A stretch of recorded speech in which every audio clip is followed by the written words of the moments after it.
There we go. All right. And then. Can you hear me? Yes, we can hear you. Can you hear us? Yes, I can. Very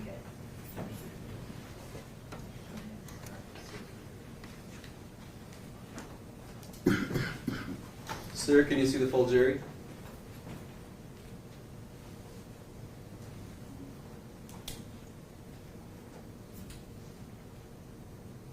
Sir, can you hear me? I can hear you. Can you see the full Jerry? I can see partial jury to my left. Now I can see still about 40% of the jury. Pull it back and turn it there. Turn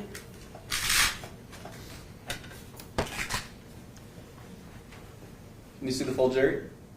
I see 1, 2, 3, 4, 5, 6, 7, 8. I see 9 jury members. 10. Can you see? It's okay. Go for it.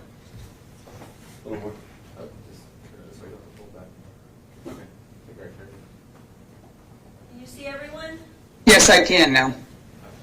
Sir, if you raise your right hand to be sworn by the clerk.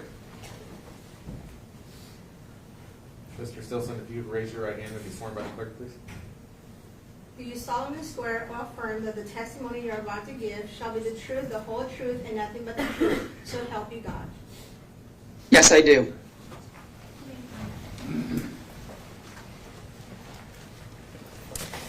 Good morning, Dr. Stillson. Could you please state and spell your full name? Yes, my name is Todd, T-O-D, Stillson, S-T-I-L-L-S-O-N. Where do you live, Dr. Stillson? I live in Plymouth, Indiana.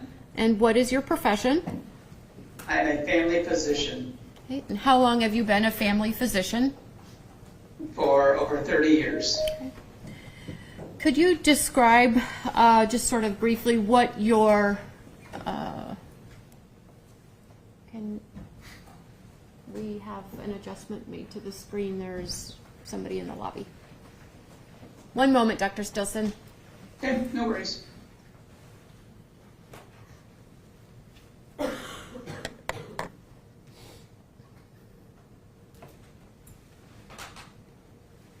Thank you. Could you describe for the jury a little bit about your practice? Yes, I'm a rural family physician in northern Indiana, and in that role, I pretty much take care of patients from delivering babies all the way to nursing home care. So full spectrum, full family doctor, do a little bit of everything in my professional services. Okay. Through the course of your work as a physician, did you come to know someone by the name of Stephen Exaver? Yes, I did. Do you, as a part of your practice, when you see patients, keep records of encounters that you have with patients? Yes, I do. And was Stephen a patient of yours? Yes, he was. What is the purpose of creating records as part of your medical practice? It's a compliance step involved with both the federal government, the state government, and insurers. But more importantly to me, it provides an enhanced quality of care because it documents the history and story as well as examination and treatment plans that are associated with my care. Okay. I'm showing counsel what's been marked for identification as defense exhibit number 22. Dr. Stillson, do you have your copy of defense exhibit number 22? Yes, I do.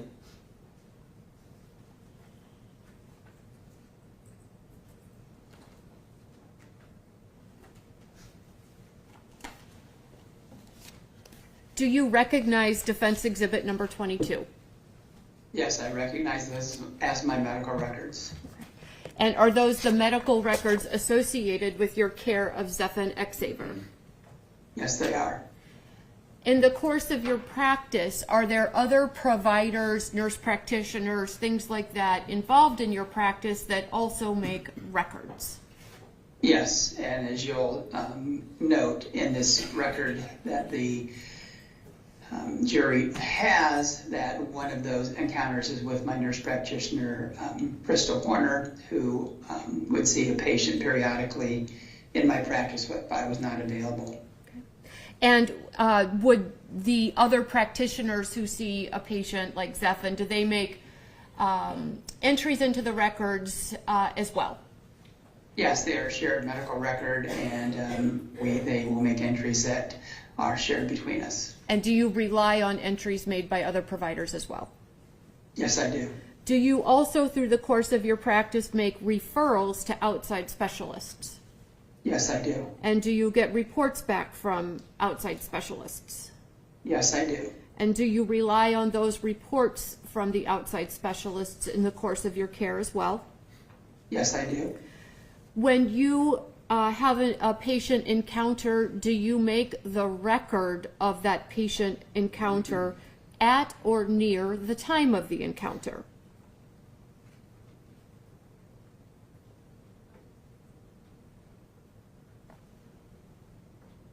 I'm not sure if you, I'll ask the question again, Dr. Stillson. I'm not sure if you answered and we just didn't hear you.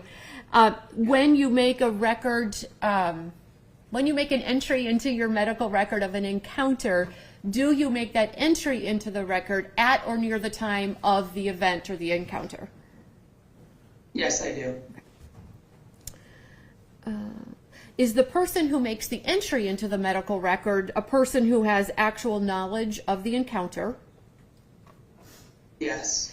And does your practice keep these records in the ordinary course of your regularly conducted activity? Yes, we do. And is it the regular practice of your medical practice to make and keep these records? Yes, it is. And at this time, I would move what has been marked for identification as defense exhibit number 22 into evidence. No objections. Be received as defense exhibit 22 as marked. Dr. Stillson, do you have an independent recollection off the top of your head of all of the details of all of the encounters that you had with Zephan over the course of the years? I do not have an independent recollection of that. It really requires me to read those medical records to remember what I documented. Okay. So would looking at the records as we present your testimony, would it help to refresh your recollection as to the details? Yes, it does. And have we also created a presentation of some slides to assist us in presenting your testimony to the jury? Yes. Okay. All right. Can you see the screen that the I can. slide is on? Yes. Great. It Okay. looks white or blank right now, but yes. Okay. So is this this document, this medication list, is this an entry from the medical records? Yes, it is. It's an entry from the medical records. Is it Yes. sort of a summary of some medications that Zephan was either prescribed by you or you learned over the course of your treatment of him that he had received from other providers? That is correct. All right. So I'd like to look at the top entry under prescriptions where it says Xanax and Paxil. Are those prescriptions that you ordered for Zephan? Yes, they are. And what is Xanax? Xanax is an anxiety medicine that we use for panic attacks. And what is Paxil? Paxil is an anti-anxiety and antidepressant medication used for anxiety and depression. Okay. And we'll get into the specifics of when these different things were ordered, but as we're just kind of going through this summary of medications at the beginning, what are these other medications that have been prescribed to Zephan over the years? What is trazodone? So trazodone is an antidepressant medicine also used as a sleep aid. In this particular case, it's given at bedtime. It looks like it would help him with sleep. Okay. What is Vistara? Vistaril is an anxiety medicine similar to Xanax, used as a non-narcotic medication to reduce acute anxiety and panic attacks. What is Depakote? Depakote is originally developed as a seizure medicine, but it's a mood stabilizer in his case to reduce the agitation or moodiness that he may be experiencing. What is Effexor? Effexor is an anxiety antidepressant, anti-anxiety medicine. What is Seroquel? Seroquel is an antipsychotic medicine, again similar to the Depakote, used as a mood stabilizing medicine. And what is melatonin? Melatonin is a sleep aid used to help with sleep. Okay.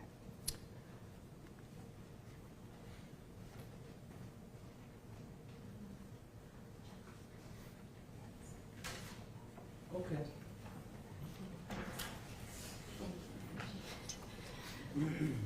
Okay. If I could have you turn to page 51 of the medical records. Yes, I will. And are there page numbers in the records that we entered into evidence? Are there page numbers in the bottom right-hand corner of the page? Yes, that's what I see. Okay. All right. So did you get to page 51? I am there. And what is the date of this encounter? The date of this service is November 28, 2012. And is this a time when you personally had an encounter with Zephan? Yes, it is. And if you could describe for us what the purpose of the referral was? So this was a referral that came in. I worked as a team physician for the high school in my local community in Plymouth. And as a team physician, I often had a role of taking care of many patients, not just my own practice patients. This is a case that was referred in through the athletic trainer because the patient had had a potential concussion in football-related injury and was having difficulty with emotional issues as well as cognitive issues related to that. All right. And what is Zephan's age at the time of this appointment? 15 years of age. All right. And if you could talk a little bit about the information you learned through your encounter with Zephan on this date in November of 2012. Yeah, so Zephan was apparently, again by report, had been playing football and had a head injury related to it and some headaches, and was undergoing a protocol whereby we keep student athletes out of the contact sport after a concussion. But he had continued to have some lingering headaches. He'd been seen by the school nurse for the headaches, and they kind of began to improve, but then was starting to have some memory-related issues. Was also noted on impact testing, and for the jury, it's important for them to understand what impact testing is. It's at this time, it was the testing that we did on student athletes before the season started. So it was a neurocognitive test that would establish a baseline neurological cognitive exam on a student athlete. That would then be used in the case of a concussion to determine if they were having any deficits. So in this particular case, Zephan had his impact testing done before the season started, was following our protocol with the athletic trainer, and as we often do, there was an experience of a concussion. The impact testing confirms that, and then as part of our protocol, the student athlete is retested, usually on a weekly basis or every 2-week basis, to determine if they're returning back to their baseline cognitive function. In this particular case, Zephan had 6 post-impact testing done and had failed all 6 of them. So in essence, he was not recovering in the normal fashion. Again, and that was another reason for him being referred to me in the clinic. Okay, if I could, Dr. Stillson, if I could interrupt you for just a second, I just want to talk about that impact testing a little bit. Is that testing, is that somebody just asking Zephyr questions and getting his subjective answers, or is there actual objective testing that is being done to establish the baseline? There's actually objective testing being done to establish the baseline, so it's not just a subjective question and answer session. Okay. And so after Zephyr had the concussion, the hit in football, and then did we talk about that you learned about him getting punched in the back of the head by his brother? Well, that was an additional part of the history, was that apparently he was fighting with his brother, as brothers do, and was hit in the back of the head by the brother during this time when he had a concussion. Okay. And the question is whether or not that was interrelated to the football injury or not. And so that was a point of question, a point of concern. And then, of course, Zephyr was subjectively telling me symptoms that he had related to the concussion as well. Okay. And did Zephyr report to you some thoughts that he was having as well? Yeah. He said in the prior few weeks before he'd seen me, they'd had some homicidal and suicidal ideation that included hanging himself. He was a little bit social. Yep. I'm sorry. So specifically with regards to Zephyr telling you about having suicidal thoughts, did he specifically talk about thoughts of hanging himself? Yes, he did. And if you can look at page 52 of your record, what was your assessment as a result of this encounter with Zephyr? Yeah, my assessment was that he had post-concussion headaches, but he also had depression and anger issues, and that this was clearly a bit of a complicated situation that was potentially related to a head injury and some changes that had happened in him as a result of the head injury that were both neurological, meaning cognitive function, but also psychological, involving his mood and behaviors. Did you, in your role as being the doctor that worked with the school, with the athletic trainer and the athletic department, did you have some knowledge about Josh Xavier, Zephyr's father, and his interest in athletics? Yes, I did, because I've been working with the athletic department most of my career. I was familiar with Josh and his other son, and Josh has always been a community supporter of the athletic department and was very invested in making sure his son was actively involved in a healthy way with the athletic department as well. Okay. And so his dad was with him at the exam with me in the office.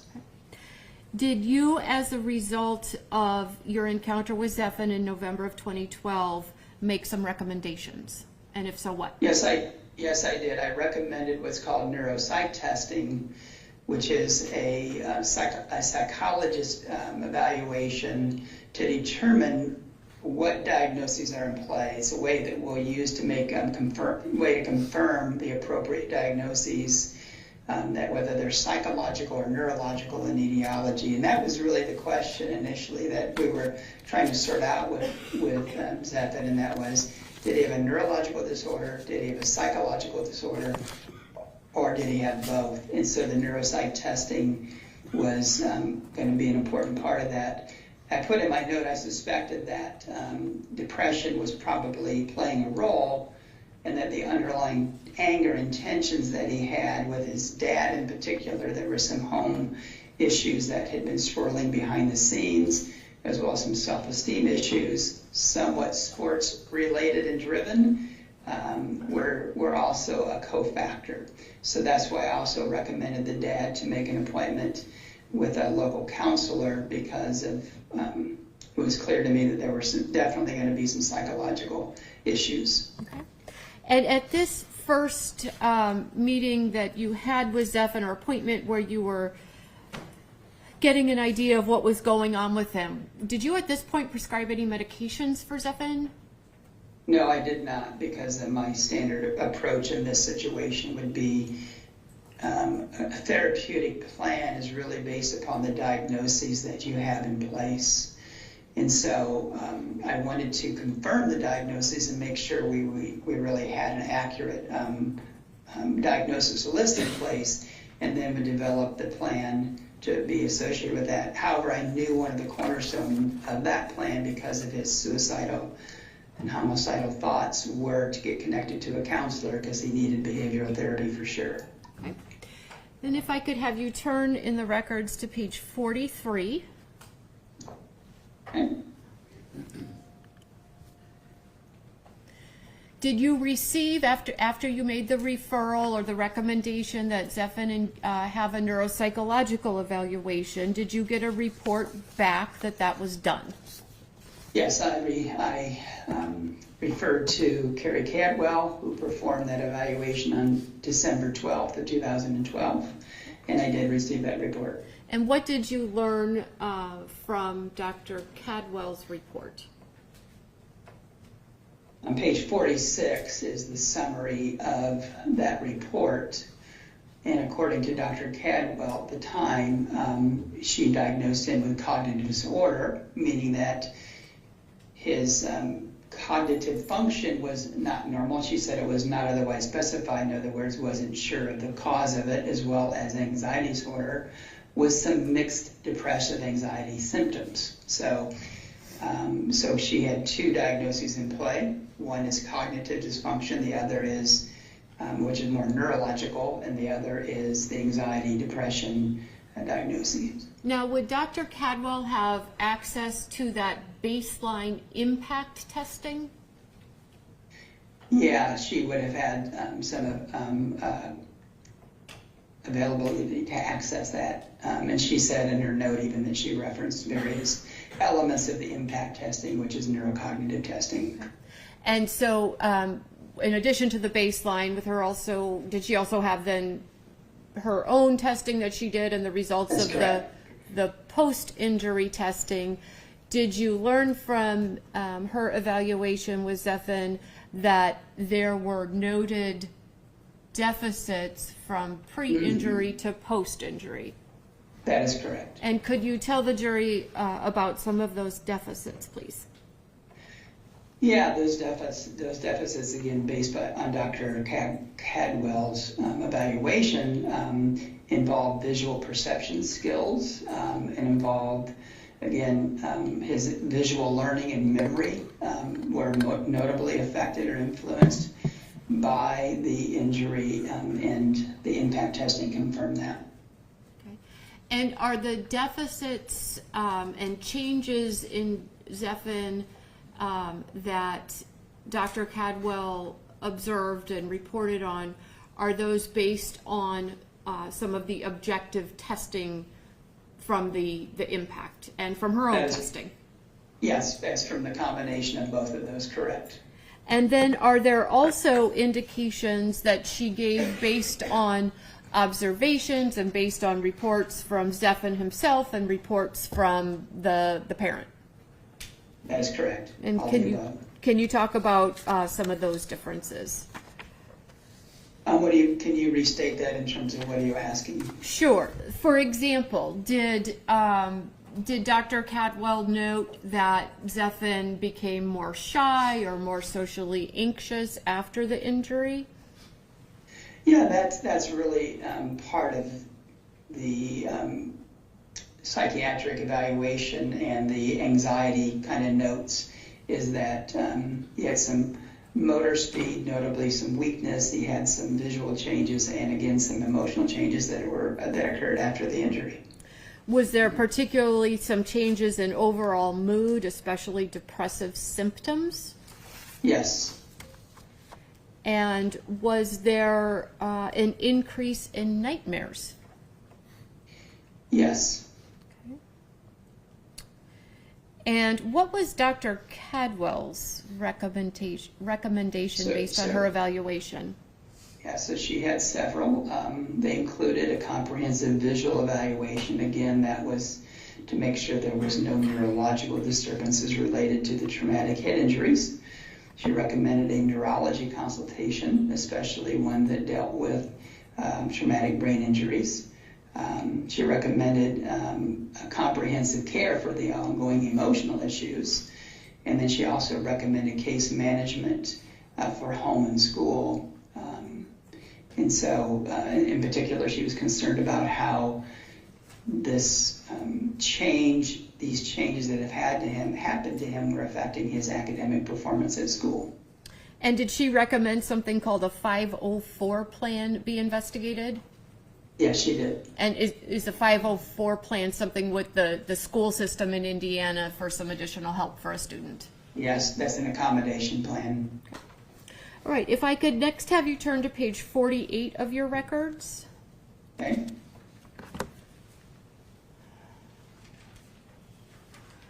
Did you have an encounter with Zephan on 125:13 yes, on page 48? Did you have an encounter with Zephan on December 17, 2012? That is correct, I did. All right. Okay. And what was the purpose of the evaluation, or of the appointment, and what were your observations? The purpose of this appointment was to follow up with Dr. Cadwell's consultation so I could review that face-to-face with the family and the patient, and also to see how patient had been doing with counseling with a local psychologist, Eric Foster. Did you learn at this encounter that Zephan had been kicked out of school? Yes, I did. What was that? What was the basis for that? He wrote a threatening note to a teacher. Okay. And what were your impressions of Zephan's mood, his demeanor at this appointment? He was somber. He was depressed. He could engage in conversation, but overall was quiet. Not really angry, not really agitated.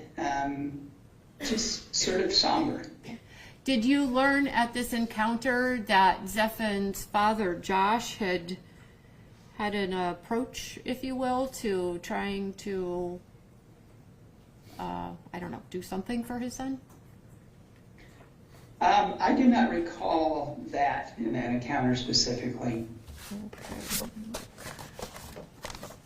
Looks like, I had made mention in terms of Dad was with him about our plan if he became more suicidal, but I don't recall. His dad had actually, now I do recall, actually in my notes, Dad had begun giving him some caffeine pills, thinking that would potentially help him with some of his focus and concentration issues that he was having at school from a cognitive standpoint. What was your recommendation to Dad with regards to the caffeine pills?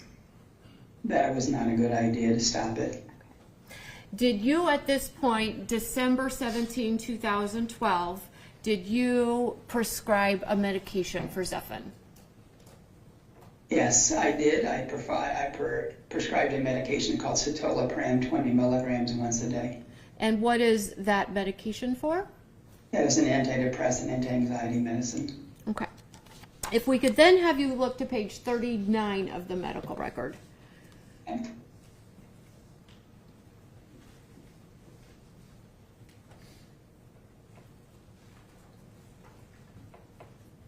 I am there now. Okay. And did you have an encounter with Zephan on January 25th of 2013? By the way, I should note on that last exam, we were still awaiting Dr. Cadwell's formal consultation note. I did not have the formal note at that visit. Okay. But it's okay. That came in later, but it's just to tell you that. So back to page 39, January 25th. Okay. And what is your question? Did you have an encounter with Zephan on that date? Yes, I did. Is Zephan still 15 years old at this point? Yes, he is. And what was the purpose of the encounter that you had with him on this date? In the interlude between the time I had seen him until this date, patient had been admitted to an inpatient psychiatric facility called behavioral health care for the treatment of his depression. And at this time, he had returned to school, and he was here for follow-up in regards to those items. And what did you learn about how things were going for Zephan at home? They were trying to develop a plan to support Zephin's cognitive challenges and academic challenges related to school. He was getting some tutoring. He had been meeting with his counselor as well weekly. Things at home still were not good per dad. He was still having communication issues. And there were still concerns about his attitudes, behaviors, angers, aggression, etc., especially towards his dad. Was Zephin at this appointment more insightful about some of his problems? Yeah, he was. He was a little more aware of the fact that he was dealing with both cognitive and mental health problems, and aware of the need to correct them and address them. And was your diagnosis at this point still depression? Yes, and that was major depression. And that was based upon both the history coming from behavioral health care, but also on what's called a PHQ-9, which is a depression inventory score, which is scored at 15, meaning moderate to severe depression. Okay. And is that that PHQ-9, is that on page 41 of the medical record? That is correct. And is that a form that you use as sort of a standard practice when you're dealing with a student or with a patient with depressive symptoms?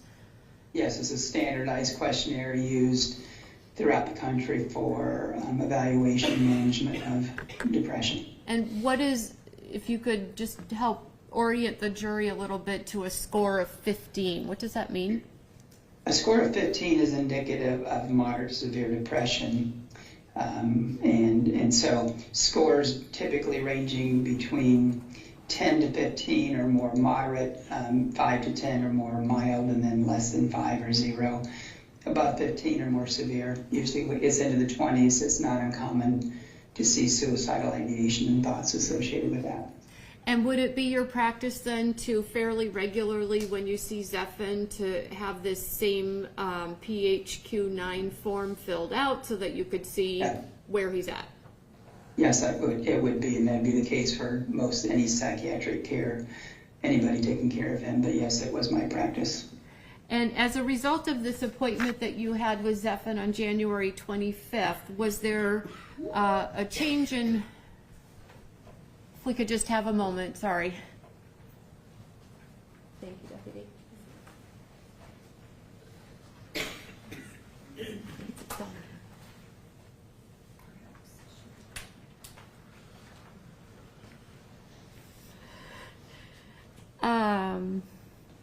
What was I just saying?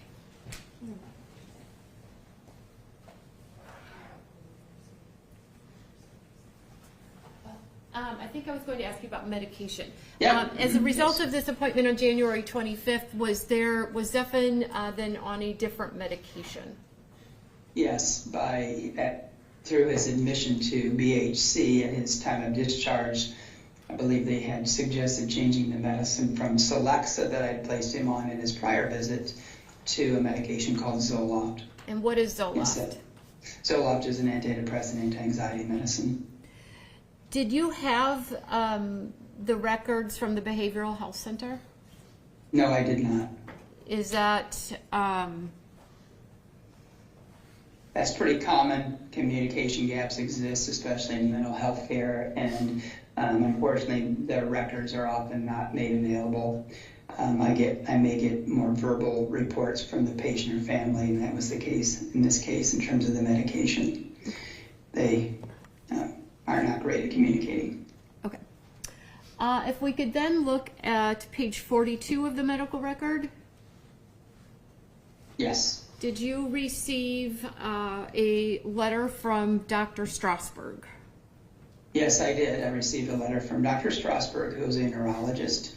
This is dated February 25th, 2013. And what was the subject matter of this, and what did you learn from this letter?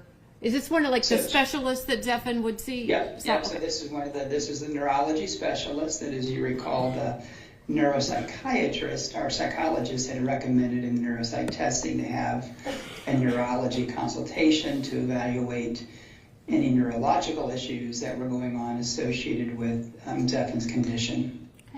And what do we learn from Dr. Strasberg's What we evaluation? learned from Dr. Strasberg's evaluation was, number one, his neurological exam was entirely normal, but that indeed by history and by exam and hearing the whole story, that this was a bit of a complicated neuropsychiatric problem, and that indeed the patient was having cognitive issues. Again, although the neuro exam was normal, and he recommended further workup to evaluate anatomical issues associated with the brain injury, and he also recommended he continue with psychiatric medicine. Okay, and when you say that Dr. Strasberg reports that the neurologic exam today was entirely normal, does that mean that Zeffen's brain was normal? No, it does not. It just means that his external neurological exam was normal, but cognitive disorders don't often show up on just rote neurological exams, nor do they show up necessarily on imaging exams. Okay. And did Dr. Strasberg recommend that there be some additional testing?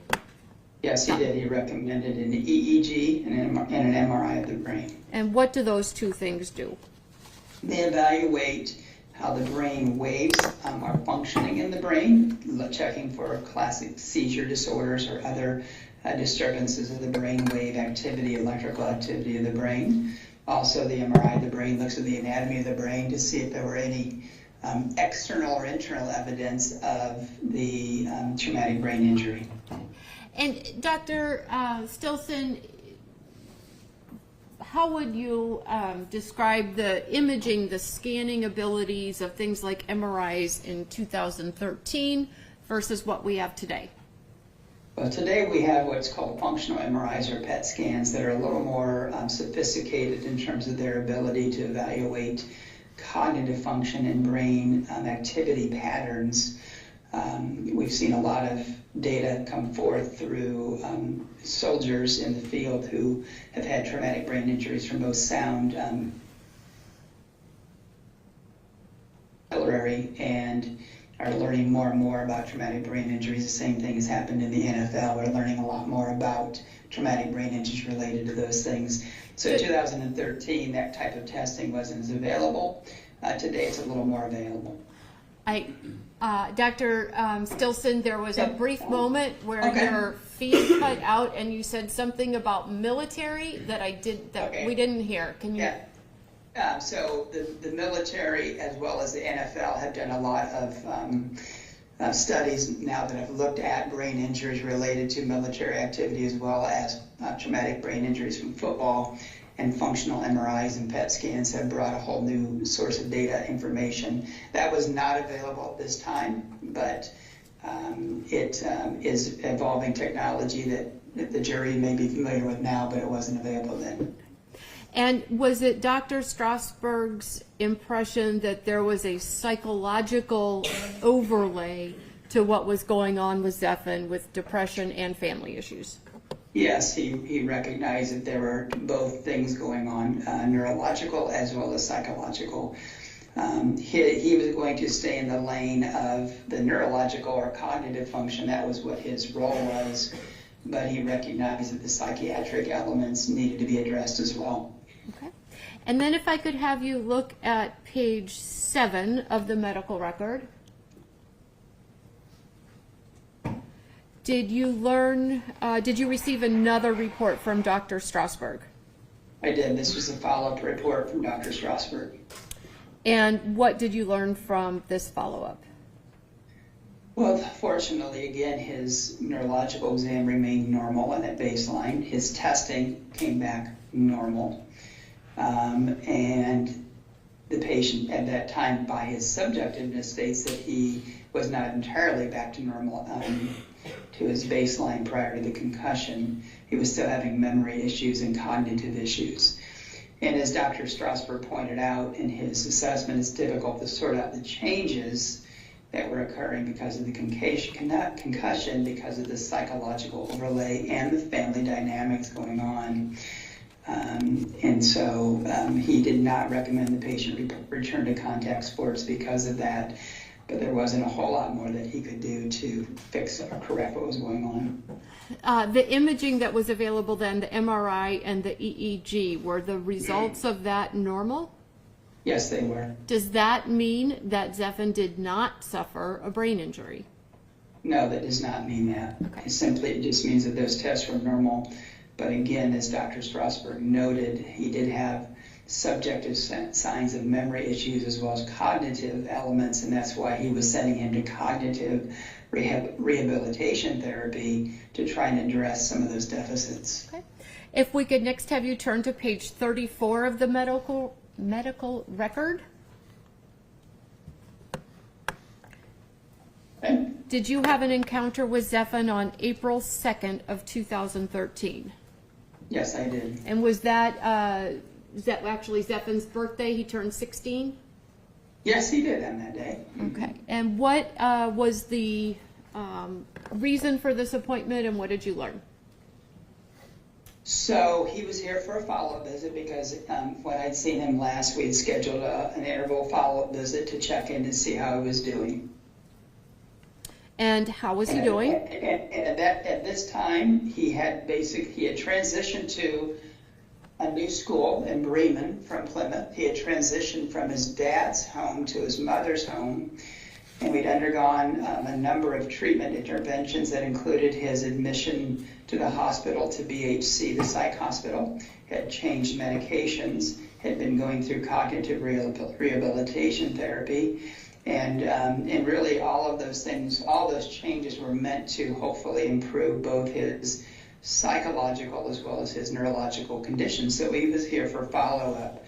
And he said he actually was doing a bit better and had been improving. Okay. Did Zephan still have quite a bit of anger? Yes, he was still feeling a little bit irritable. Yes, and having some anger issues, especially with his dad. But yes, he was having those in general. What about homicidal thoughts? Was Zephan having those at this time, at this appointment? Not that I recall. Okay. We're still working with the diagnosis of depression at this point? That is correct. And at this time, did you have Zephan do the PHQ-9 depression form as well? I sure did, and the score was 6. What does that tell you? That means that he was significantly better from the last time we had checked him in the office and put him in more of the very, very mild category. So from a therapeutic standpoint, what had been going on in these 3 months would have indicated to me that they were improving his mental health at the very least. Okay. And what had been going on in the intervening months, that had been medication and therapy and those interventions, correct? That's correct. Okay. As well as changing schools and changing homes. And just, it doesn't mean that Zephan was no longer depressed. Is that correct? It means that his symptoms were being controlled with medication and the other interventions? That is correct. Okay. And did you recommend that these interventions be continued? Yeah, I did. I recommended we continue with our current therapeutic plan, and that I wanted to check back with him in a couple months to see how he was doing. Okay, so your plan was check in a couple months. Can you turn to page 30 of the medical record, please? Okay.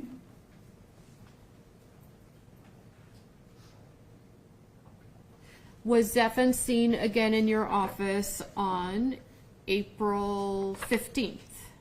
Yes, he was. All right, so we didn't make it a couple months. We're there just 2 weeks later. Is that right? That's correct. Yep. Okay. And what was the purpose of this visit?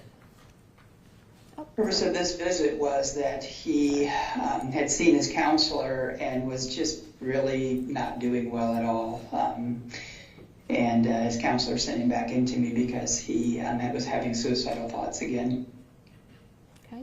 And not doing well at school. And what did you learn through the course of this evaluation or appointment?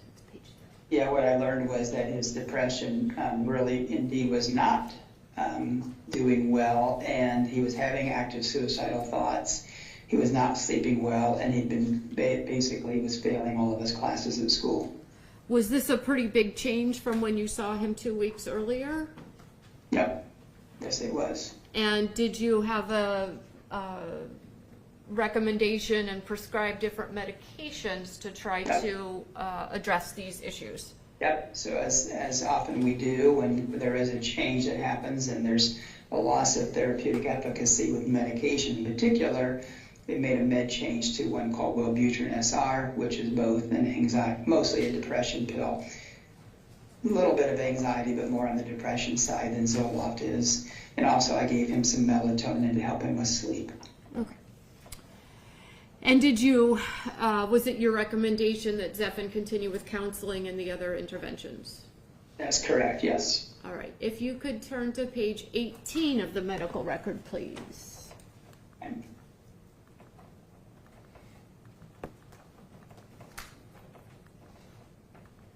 Right? In there? Okay. So our next date, did you have an encounter with Did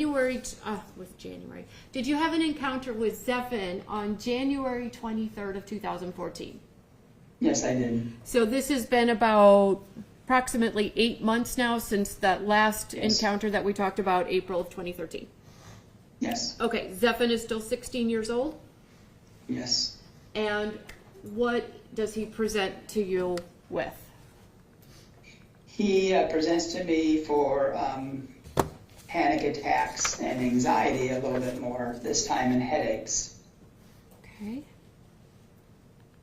And do you learn about what's going on with Zephyr and his medications? Yes.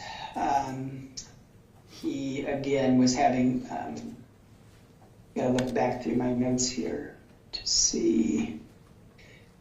He was having panic attacks about going back to school. I think he had been to BHC again for his mental health problems. His mother had also taken him off medications in November.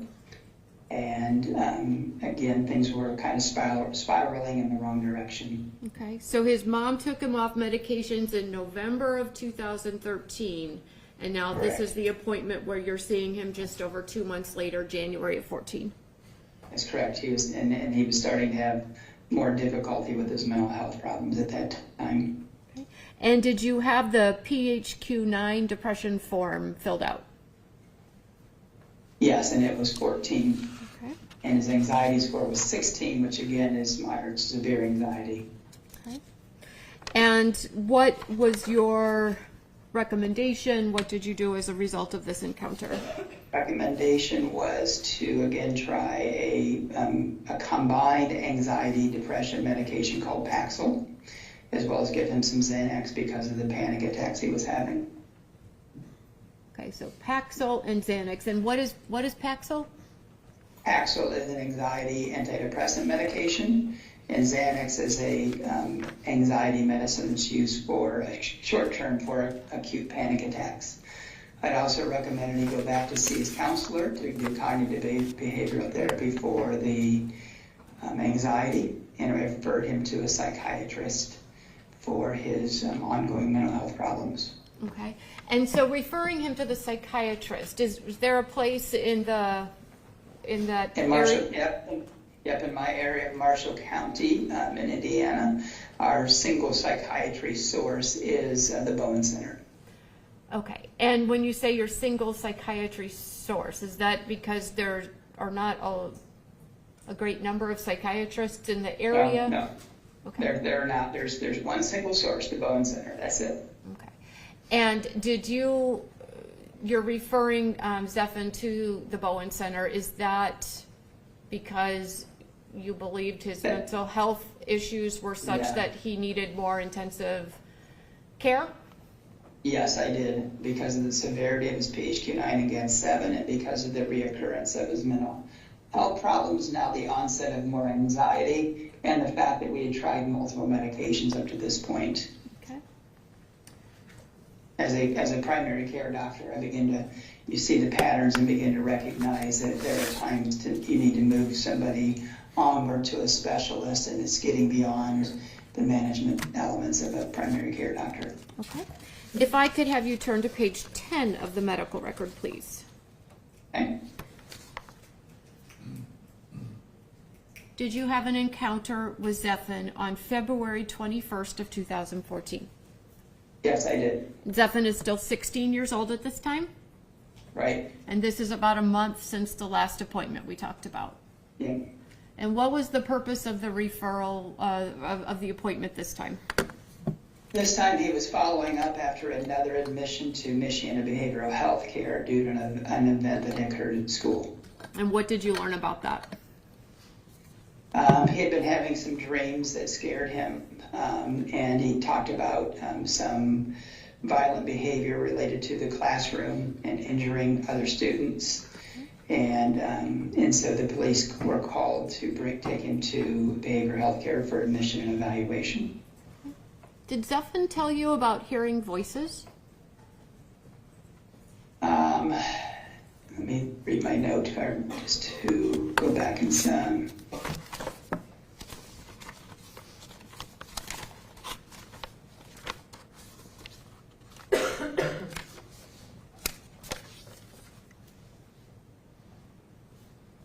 Talked about his dreams.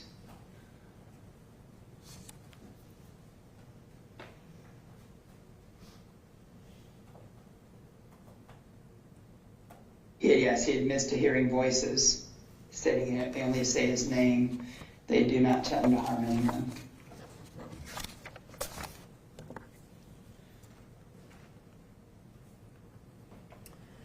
Continued with anxiety and depression? Yes, continued with anxiety and depression. And by the way, this was I got involved in this case, but he was seeing my nurse practitioner in the office. This is Crystal Horner's visit, but it's okay. okay, I was just going to ask you that. Was this an encounter that started off with the other provider? What are the other providers in your clinic? Yeah, that's correct. But did you become involved, and did your office I did. take Yep, some I action? became involved. Yep, I became involved because the nurse practitioner came and got me. She knew I was familiar with the case, explained what had been happening, the thoughts and the processes that were going on. At that time, the mother had expressed her concern about her own safety in terms of caring for him, and so we agreed to that he needed an urgent evaluation in the ER for medical clearance and likely another psychiatric admission for his mental health problems.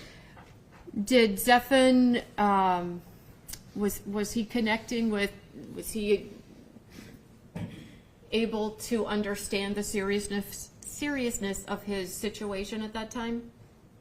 Yes, he seemed to understand it, but again, looking back at the note, he does not make very good eye contact, and is sort of basically acting not like he had been in the past. Really, I guess in some regard, answers that he doesn't really have a problem. He said that he describes that he has butterflies and rainbows. He was a little bit angry. It was a little more targeted towards his mom in terms of his anger. So again, was not acting psychologically normal at the time. And if you look to page 11 of the medical record, under the sort of bottom half of the page where it talks about the plan, Yes. is there a note about that it's felt that the patient has complete disconnect? Yes, it is. Okay, and what does that note go on to say? It goes on to say because of he doesn't fully understand the connection between the seriousness of his thoughts and behaviors in the situation of potentially harming others, that it was necessary for him to be sent to the ER for probable psychiatric admission, and that we would escort him through the Plymouth Police Department to make sure that that would happen. Okay. As you recall, I referred him to our singular psychiatrist at the Bowen Center, and my hope was that they would be able to make an inpatient connection with him at the Bowen Center. Okay. And was Zephan having homicidal thoughts at this time? he did have some homicidal thoughts, yes. Now, at this encounter with Zephyr, was the PHQ-9 administered?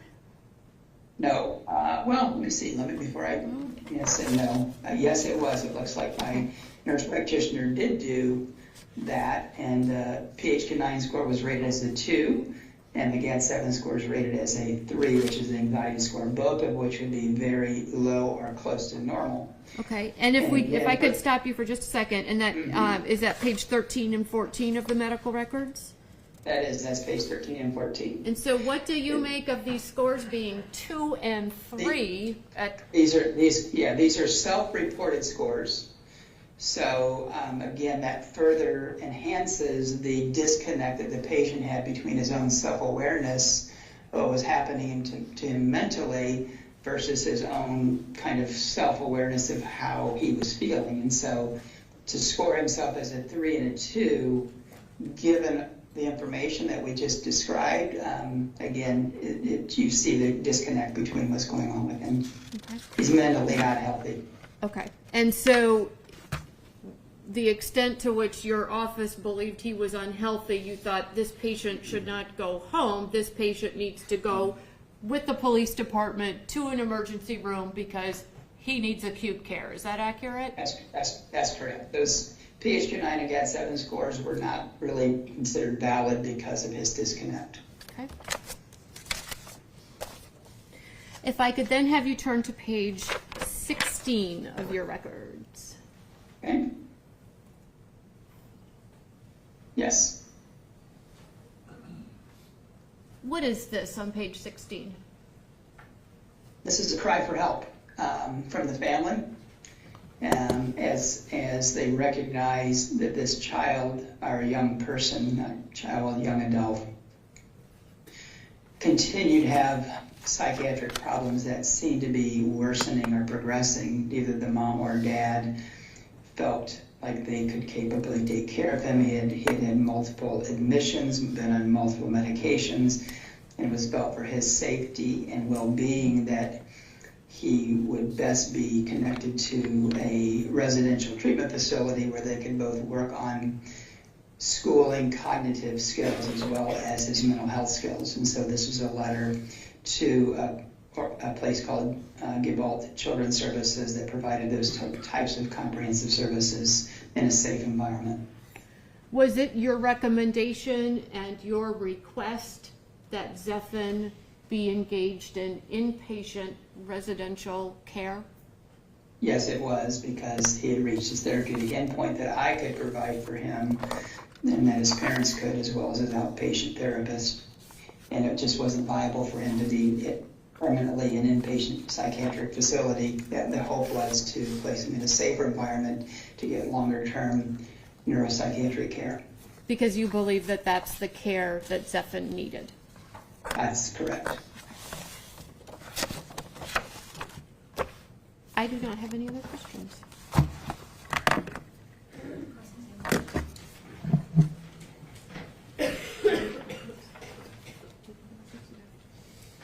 Good morning, Dr. Stillson. Good morning. How are you today? I'm doing just fine, thank you. You remember me from a long time ago? Well, it wasn't that long ago, but I do remember you. Okay. Well, I'm back.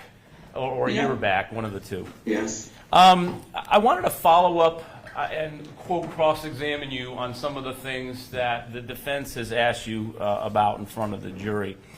And I understand back at the time, I think one of the last things you left off with was the desire to get Zephyr and Xavier into a residential treatment program, correct?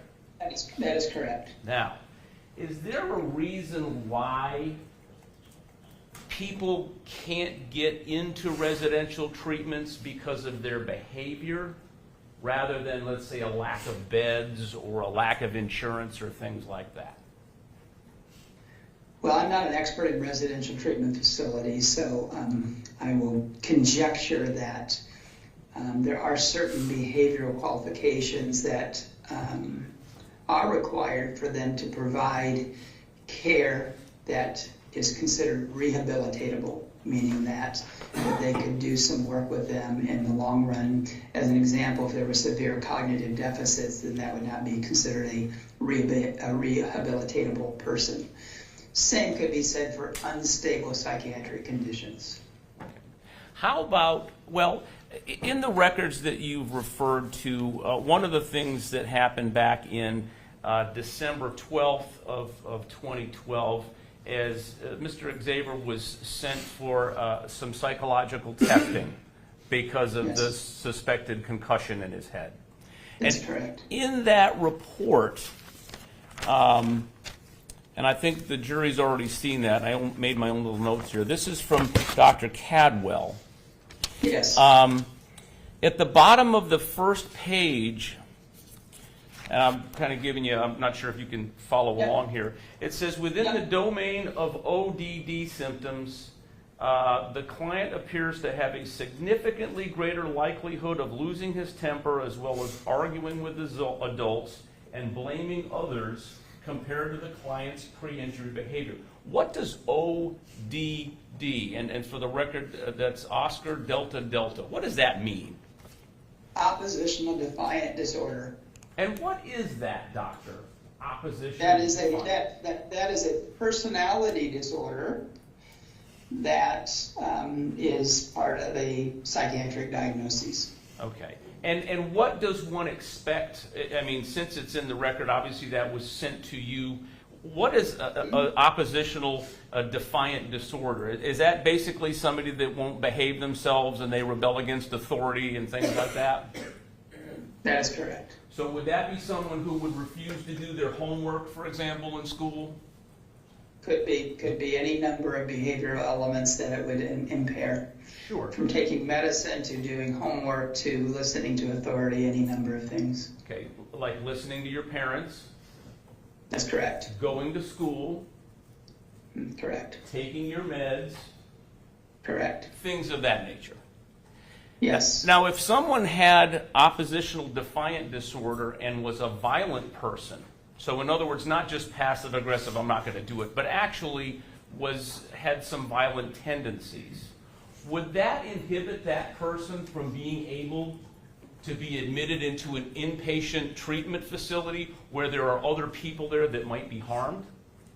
I don't know the answer to that question. Well, if you would to think about it, does that make sense? You wouldn't want to endanger other people. It could be, but depending on the facility itself, they might have safety barriers or boundaries in place to help protect the residents of a long-term facility from harming one another in that context. The same is true for an inpatient psychiatric facility. They do the same maneuvers for protecting other residents who are inpatient. Sure.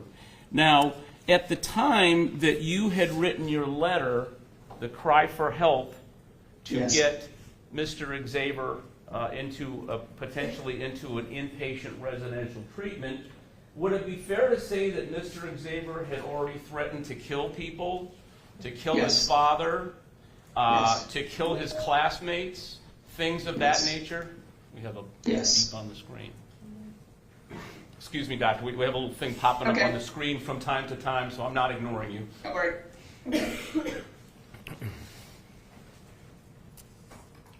Because you're frozen, yeah, no, yeah, there we go. Okay. All right. So to answer your question, the answer is yes, that those were the case. Okay.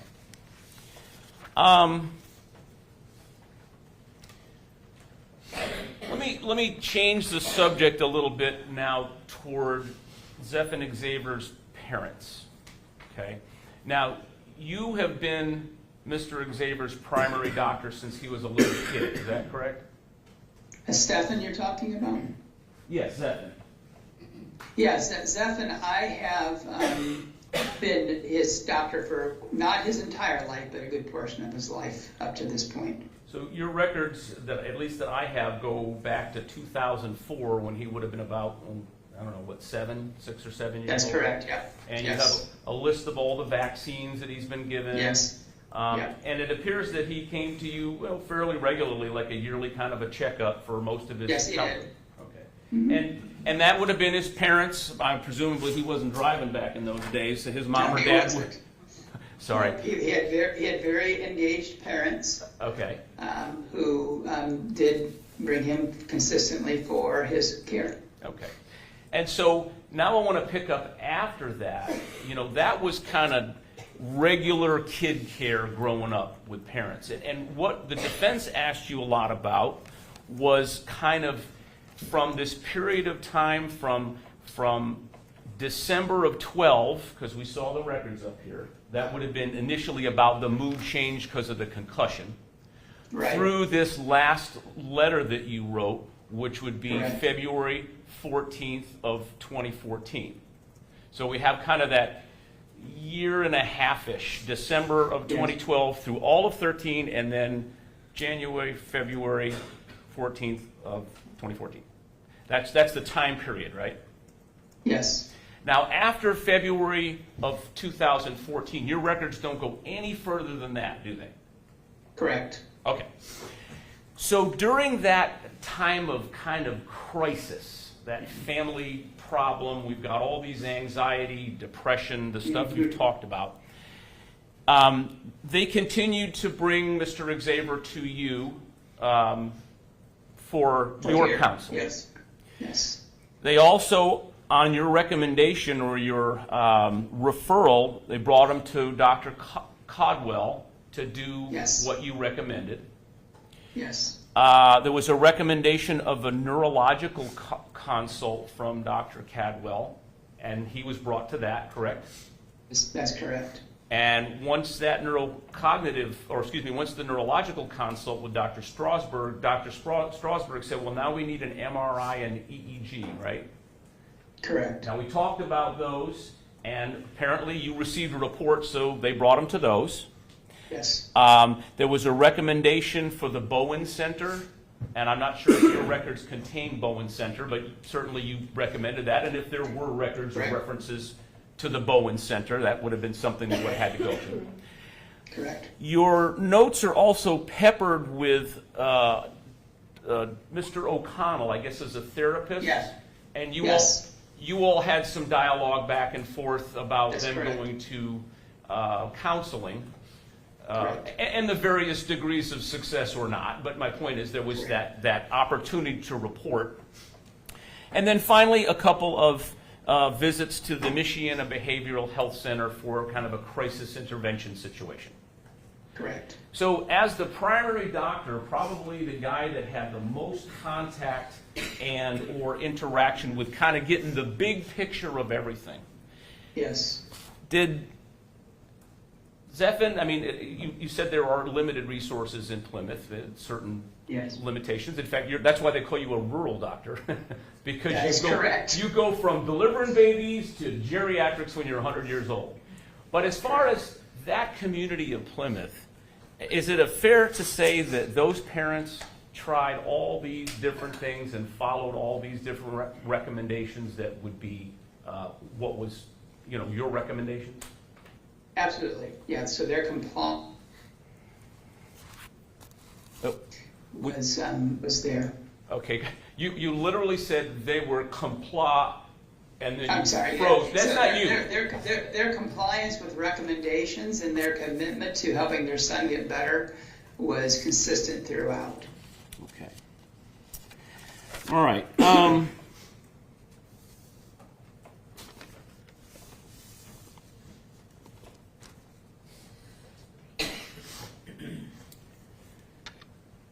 Now, there's terms that you've used during your examination with the defense.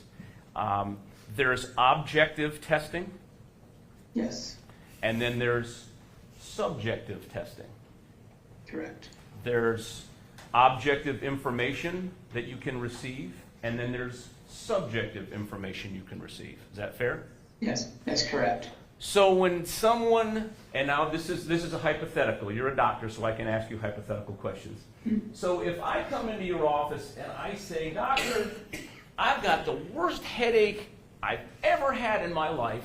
I'm 61 years old. I've never had a worse headache in 61 years. What are you going to write down in your note? Worst headache in his life. Right. but maybe I've had other ones that were worse, right? So that you Yeah. kind of have to take as a doctor and say, okay, well, this is what the patient has reported, correct? You're interpreting information, correct? All right. So there were a couple things I wanted to ask you about. You remember the PHQ-9 forms when we have Yes. a change in, sort of a change in the person's mood and their status. Yes. Would it be fair to say that those forms that are filled out by Mr. Xavier, there's a subjectivity to them? 100% yes. All right.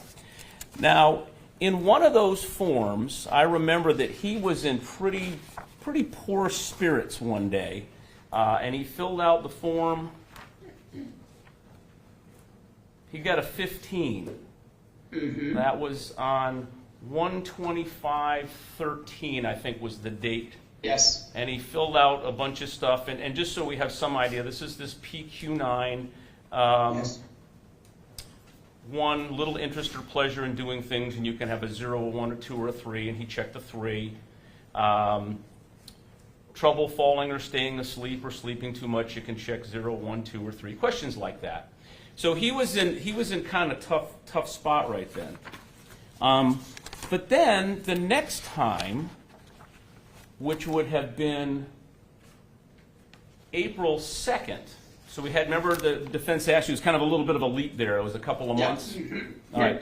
And on that one, he scored a 6. Correct. So that's much better, right? I mean, the lower the It is number, the much better. better. Yeah. The higher the number, the worse. Correct. Now, I think in the main part here, so I'm referring to, it says final report. I'm not sure what the page number that the defense has, but it's that January 2nd, 2013. I'm sorry, April 2nd, 2013. Yes. It says overall mood has improved. However, he Yes. still has lots of anger.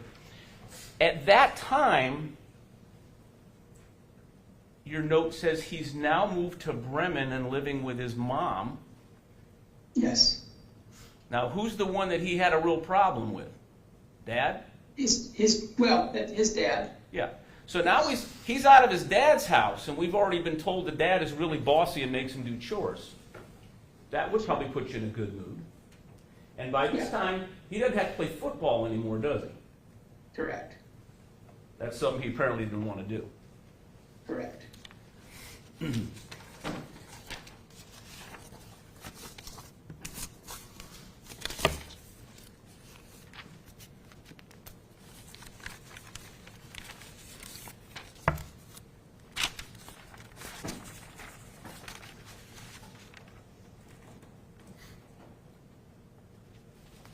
Now, I want to ask you just a little bit about the MRI and the EEG. We talked a little bit about subjective versus objective. Is an Yes. MRI considered to be an objective tool for evaluating a brain injury? It's one tool that is objective for evaluating brain injuries. It only will reveal anatomical changes of the brain, Yes, not functional changes of the brain. absolutely. But my point is that's not just answering a question, I've got a headache. That's That's correct. a machine that, or an instrument that does stuff, that And then radiology. radiology interprets it, yes. And the EEG, I don't think we've talked, most folks know what an MRI is. It's magnetic resonance imaging, and it slices, and you get to look at pictures of your brain. What's an EEG? It's called an electroencephalogram. It monitors the electrical activity and brain waves of the brain, evaluates in terms of a normal brain activity or abnormal brain functioning in terms of the brain waves. Is that also considered an objective tool? I know there are many tools, but I mean, this is just what we got. Yes, it is a totally objective tool. It's not subjective at all. Right, and I'm only bringing those up because those are the ones I got in the report. There are, That's correct. like you said, there are many new ones out there, and science has gone a long way in 10 years. Yes. So we have those two objective instruments, the MRI and the EEG. And in this case, those were normal by the time you That's got the correct. results. That's correct. But Mr. Xavier still told you and told the folks in the reports that he was having problems. Is that correct? That's correct, he did.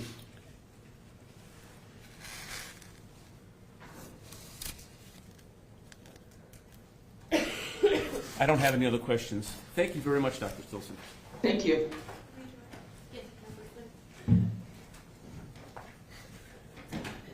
Dr. Stillson, if I could draw your attention to page 18 of the record. Yes.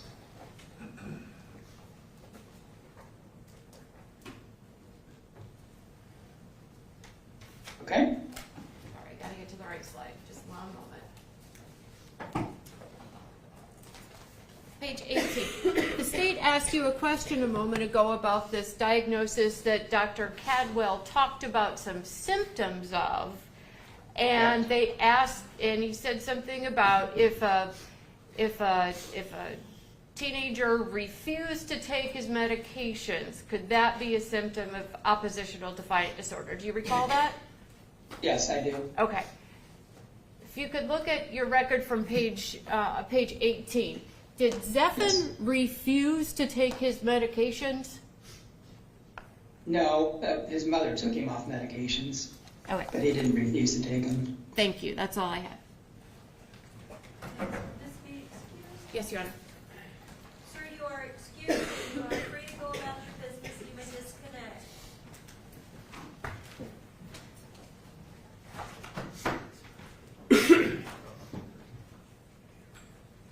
Dr. Stillson, can you hear the court? Can you hear me speak? He's present.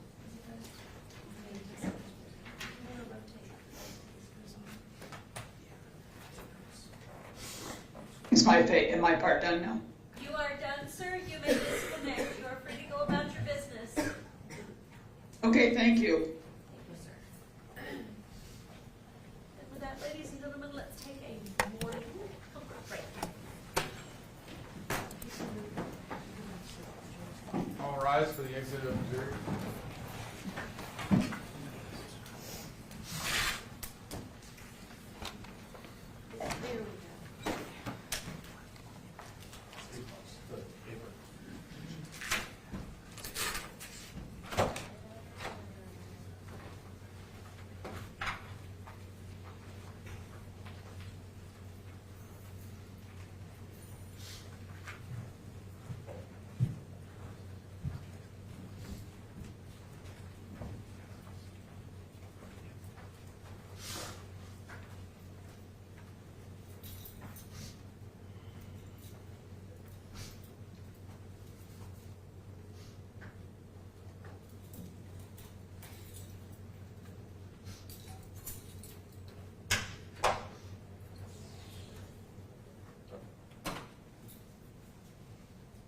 Brief morning recess.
this week it'll be like over 25. If you're silver, it will be 15 automatic. Yeah, right. So it gives you 40, so you can get 10 more days left and there's some gold status at least one year. Right. Hold on, let me go, I turned it way down. That's fine. It's turned way down. Let me make sure.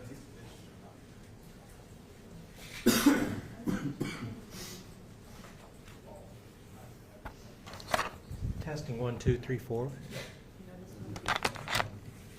Further and further status is one take advantage of priority late check.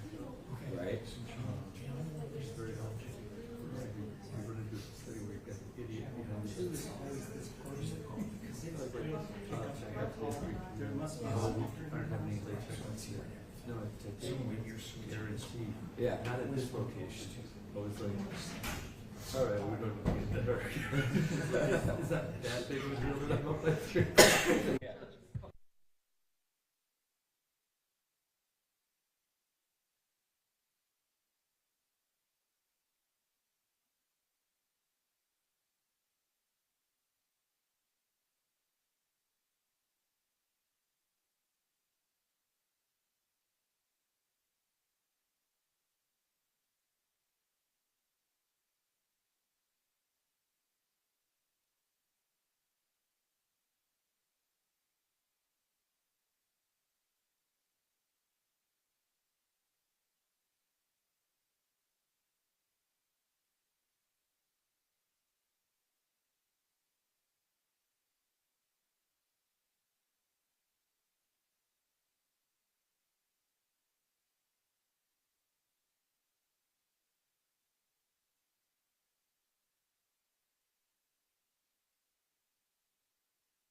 seated.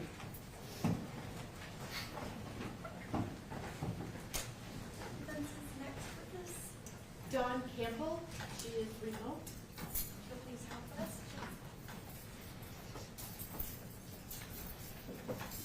No,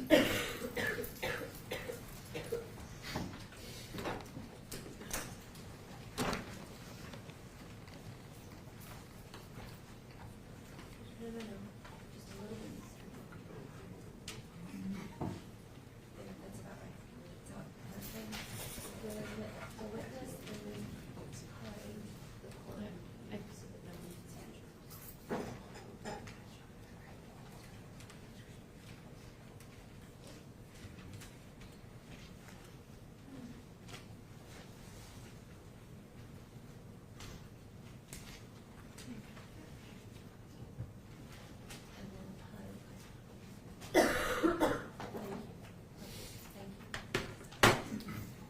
Ms. Campbell, can you hear us?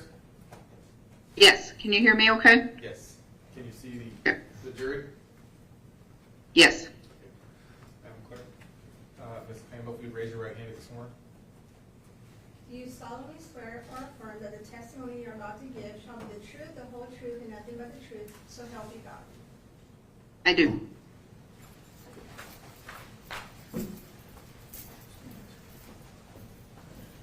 Could you please state and spell your full name? It's Dawn, D-W-N, Campbell, C-A-M-P-B-E-L-L. Miss Campbell, where do you live, city and state, not the street address? Bremen, Indiana. And where do you work? Currently, I work for Plymouth Family and Internal Medicine through St. Joe Health Systems. And did you say St. Joe Health Systems? Yeah. Okay. What is your profession? I am currently a family nurse practitioner. Have you in the past worked as a school nurse? Yes. Where did you work? At Bremen Public Schools. What years did you work there? 1999 until I believe 2016, I believe. What were your responsibilities as a nurse for the Bremen School District? Healthcare of all the students, kindergarten through 12th grade. And so is K through 12 for Bremen, is that all in one facility? Essentially, yes. The buildings were connected. Okay. Were you, as the school nurse, were there people who assisted you, other people who might be involved in some of the care as well? Depending on the year, yes, there was a health aide, I think they called the position, that worked part-time. Okay. Did you have responsibilities for dispensing medications? Yes. And were those medications that if a student is prescribed, they bring them to the school and then it's your job to hand them out? Yes. Where was your office located? My office was located in the K-8 building, so kindergarten through 8th grade building. And is that a separate building from the building where the high schoolers are? It is, but it's connected through they call it a link or a hallway.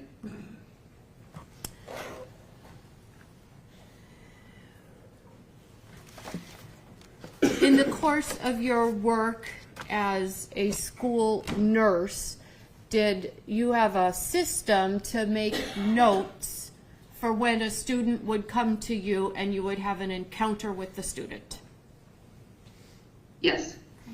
And were those notes that indicated things like the date, who the student was, and what the reason for the visit was? Yes. Okay. I'm showing counsel for the state what's been marked as Defense Exhibit 23 for identification. Ms. Campbell, do you have a copy of the records from your time as a school nurse at Bremen? Do I have the copy that I was sent for the trial? Yes. Is that what you're asking? Yes. Yes, I do have that copy, yes. Okay. And what is that? It appears to be various nurse visits. Okay. And in addition to the nurse visits, does it also include a statement that you wrote about a particular encounter as well as a couple of emails? Yes, there is a handwritten statement from myself. And then, yes, it appears to be a couple of emails from the guidance counselor and the principal. Okay. It appears. At this time, the defense would move what's previously been marked as exhibit number 23 for identification into evidence. No objection. Be received as exhibit 23 as ordered. Okay. Ms. Campbell, I'd ask if you could, well, before I do that, through the course of your time working at Bremen schools, did you come to know a student by the name of Zephan Xaver? Yes. And did Zephan make some visits to the nurse's office? Yes. Okay. And would it be fair to say that you maybe don't have a memory of every single encounter that you had with Zephan? Yes, I would say that's very fair to say because it's been many years ago. Okay. Would looking at the records as I ask you the questions help you to refresh your recollection about your specific encounters with Zephan? Not necessarily. Okay. But we could try. Okay. I was just going to say, can we try? Yeah. Okay.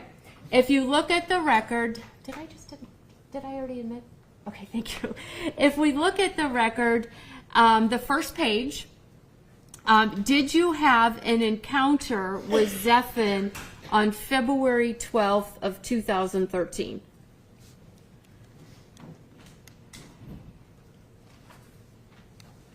It appears I did. Okay. And does looking at the record make an indication to you that there was an encounter with the nurse's office on that date? Yeah, it would appear so. Okay. And again, I don't have access to these other than what you gave me because I don't work at the school anymore. Right. Well, and that's why I gave them to you so that you would have that copy. Okay. So February 12th, 2013, does Zephan come to the nurse's office? Yes, it appears so. And what time was that?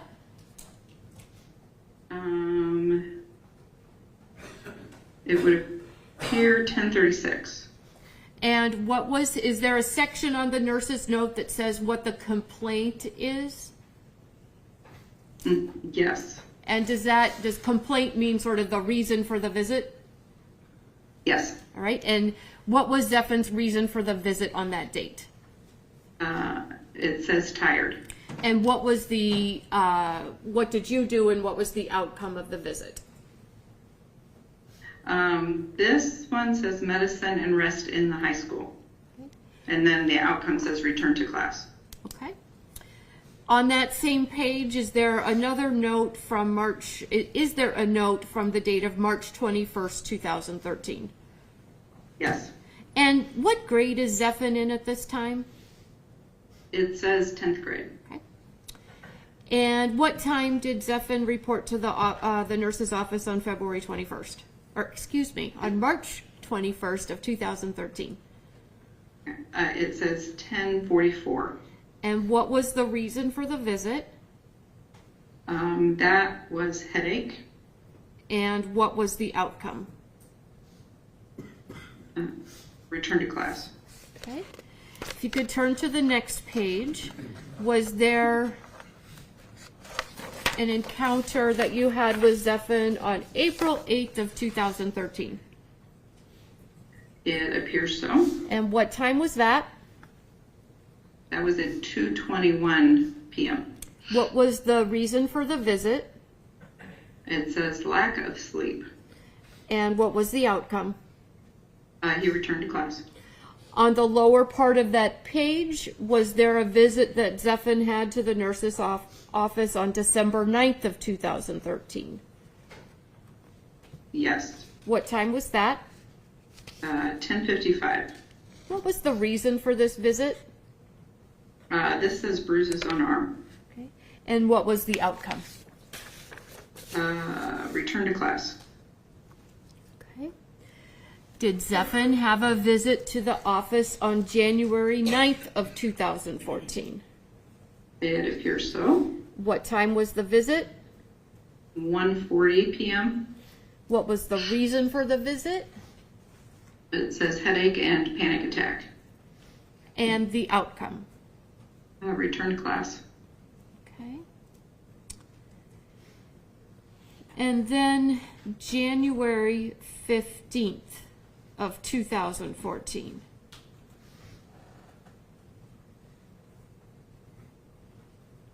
Did Zephan have a visit to the office? Yes, it appears so. And what time was that? Looks like 10 a.m. What was the reason for the visit? It says fatigue. And the outcome? He returned to class. Okay. And is there a note there about how Zephan was presenting or acting when he made that visit to the nurse's office? Under the comments, it says the teacher he was sent from and that he feels exhausted, anxious, and that he fell asleep. Now, before we turn the page there, on the visit we talked about at the top of the page from January 9th, does that still say that Zephan is in the 10th grade? It does. Okay. And then the visit 6 days later on January 15th, does the note on the, is there an indication on the note that Zephan is now in the 11th grade? That's what it states. Do you have any idea why that would be? I have no idea. Okay. If we could turn to the next page. Did Zephan have a visit to the nurse's office on January 17th of 2014? It appears he did. And what time was the visit? 10:34 a.m. What was the complaint? The reason for the... feeling- I'm sorry, what was the reason for the visit? It says feeling anxious. And what was the outcome? Return to class. And then was there a visit from Zephan to the nurse's office on January 20th? Yes. What time was Appears that? so. 11:11. And what was the reason? It says anxious.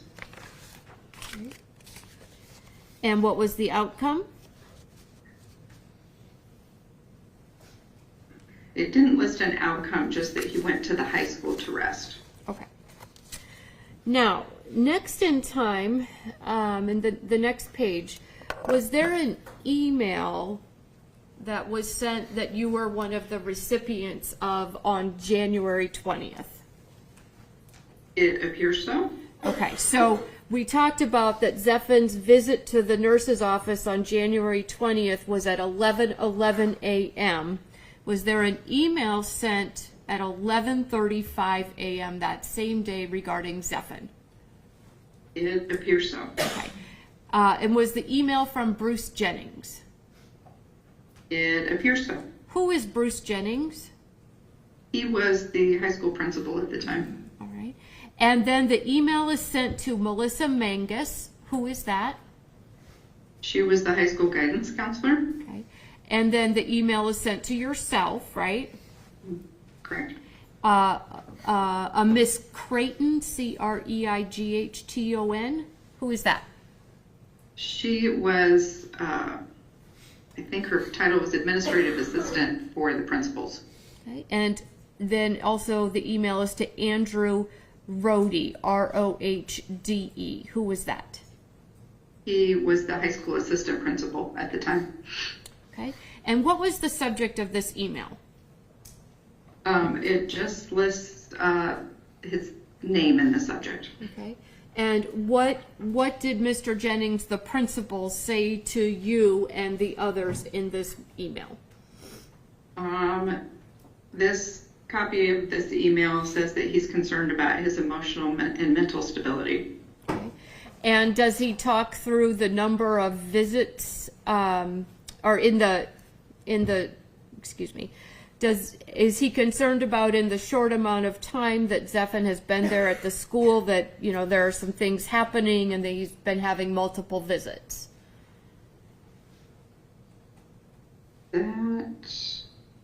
Does he talk about, does he talk about the panic attacks? It doesn't, well, yes, he did mention more frequent panic attacks. Okay. And does Mr. Jennings ask if anybody has reached out to Zephan's mother, Misty? Yes. Okay. It says that in the email. And then on January 21st, does Miss Mangus respond to this email and talk about leaving a message with Misty and trying to get in touch with her? Yes, it appears so. And that Miss Mangus was also able to get in contact with Patrick O'Connell, Zephan's counselor? Yes, that's what this email appears to show. Okay. And if you flip to the next page of the documents, are there some handwritten notes? Yes, it appears so. Okay. And does it say hospitalization ? And psych exam ? Yes, it has those handwritten notes. And is also there a handwritten note that says, quote, if I told them the truth, they'd lock me up for years? Yes, that's also on the same page. Okay. If we could then turn to the next page, did you have an encounter with Zephan at the nurse's office on January 30th, 2014? Yes, it appears so. What time was that? 10:50. And what was the reason for the visit? I was very tired. And what was the outcome? He returned to class. On the next day, January 31st, was there another visit that Zephan made to the nurse's office? Yes, it appears so. What time was that? 9:20. What was the reason for the visit? It says morning meds made him sleepy. And do you have any memory at this time of what medication Zephan was on? No, I do not recall. But would this been what we talked about at the very beginning, where if a student has prescription medications, they can come to the office and get a medication? Yes. Okay. And students certainly also at times would take medications at home before they come to school? Yes. Okay. What was the outcome of the January 31st visit? It says return to class, but in the comments it also stated he was going to the high school to lay down. Okay. Well, a few days later, February 3rd, is there another visit to the nurse's office? Yes, it appears so. What time? 10:52. And what was the purpose of the visit? It says sleepy from morning meds. And was he sent for rest and returned to class? Yes. And the next day, February 4th, is there another visit to the nurse's office? Yes. What time? 10:52. And what was the reason for the visit? Again, sleepy from morning meds. Was there another visit to the nurse's office 2 days later on February 6th? Yes, it appears so. What time was that? 11:58. What was the reason for the visit? Tired from medicine. And was the outcome for him to have some rest? Yeah, rest and return to class. 4 days later, February 10th, is there another visit to the office? It appears so. What time? 10:53. What is the reason? It says tired from medicine. And what is the outcome? Rest and return to class. Is there another visit the following day, February 11th? Yes, it appears so. What time was that visit? 10:52, And what is the outcome of the visit? you returned to class. Oh, and I think I skipped one. What was the purpose of the visit? Morning meds made him sleepy. Okay. 2 days later, is there another visit on February 13th? Yes, it appears so. Okay, this one was a little bit different. What was the reason for this visit?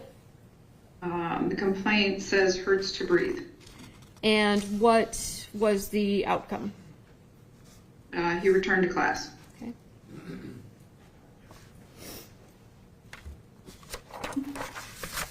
The next day, February 14th, 2014, was there a visit to the office? It appears so. And what time was that? 1:32 p.m. What was the reason for the visit? It says tired from meds. And the outcome of the visit? Return to class. 3 days later, February 17th, 2014, was there a visit to the office? It appears so. What time? 10:51. The reason for the visit? Morning meds made him sleepy. And the outcome? Return to class. 2 days later, February 19th, is there another visit to the nurse's office? It appears so. What was the complaint or the reason for the visit? It says tired. And what was the outcome of this one? This was a little bit different too. Well, it says return to class, but also under comments sent to Mrs. Mangus that he had spoken with her earlier in the day. Okay. And then February 20th, the next day. And I'm sorry, who was Mrs. Mangus? You said she was the... Guidance counselor for the high school. Okay, thanks. So February 20th, 2014, is there another visit to the nurse's office? It appears so, yes. And what time was this? 2:50. All right. And did something happen during the course of this visit that was different from previous visits? It would appear so. Okay. Therefore, why there's handwritten documentation accompanying. Do you remember an event that happened on that date? I don't recall it specifically happening on that date, but I recall an event. Okay. If you would, what was the event that you recall? I just recall that he spoke about dreams he had been having. Okay. And was upset by it, so. And he was upset by the dreams? Yes. All right. And as a result, and did Zephan talk with you about the dream when he woke up? After reviewing the documentation, yes. Okay. And did you take action as a result of your discussion with Zephan? Again, after reviewing the records, yes. Okay. I spoke with the high school principal. Okay. And did you end up writing a handwritten note at that time, back on February 20th, of the details of this encounter with Zephan? Yes. Okay, so we don't just have the one like little entry as we had with all these other visits. Now we have something that you've taken the time to write out by hand at length. Is that right? Yes. Okay. And the note that you wrote out by hand, did you write it on one of the counselor's notes, pieces of stationery or something like that? I honestly have no recollection if it was written on a counselor's note. It appears it is. Okay. I do recall I was over in the high school at the time, so I wouldn't have had access to any of my nurse notes. So I can only speculate that they gave me a counselor's note to write it on. Okay, and I'm going to show to the jury. So on this handwritten document that we have for, written by you, it says at the top, counselor's note, Mrs. Mangus. But as we flip to the second page of the handwritten note, do you see your signature down at the bottom of the page? Yes, that's my signature. Okay, so even though it's on a note that has Mrs. Mangus's name on it, this is a document that you wrote. Correct. All right, and could you read for the jury what you wrote on that date?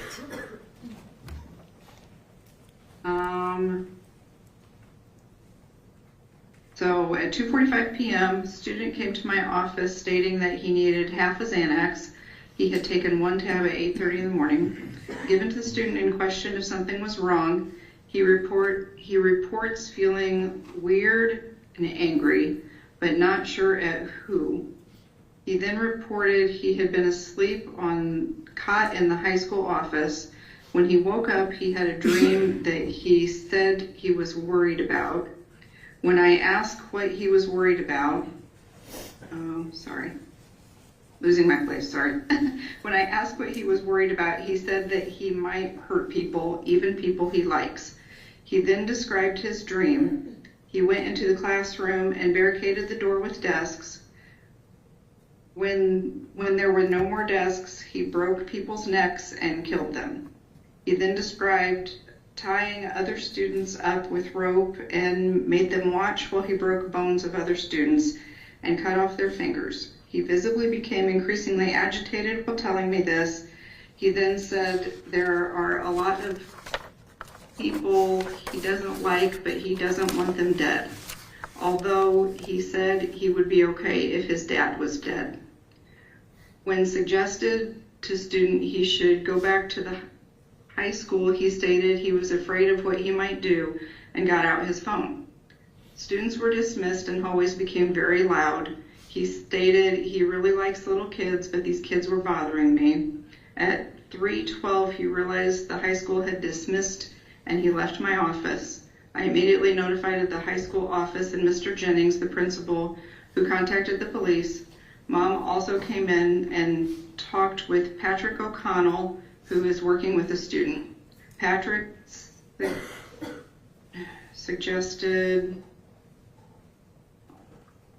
sorry, the copy's not great, I can't see this word. Patrick suggested something did the police that the student be taken to behavioral health care services. My concern is for the safety of our students, including Zephin's safety and well-being. And then my signature.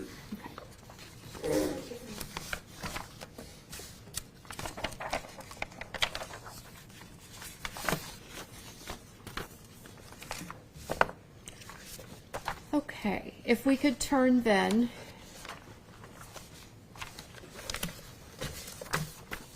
and you said you obviously you notified the principal of what was going on.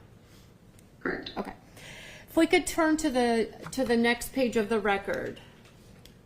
Did Zephin have a visit to the nurse's office on March 6th of 2014?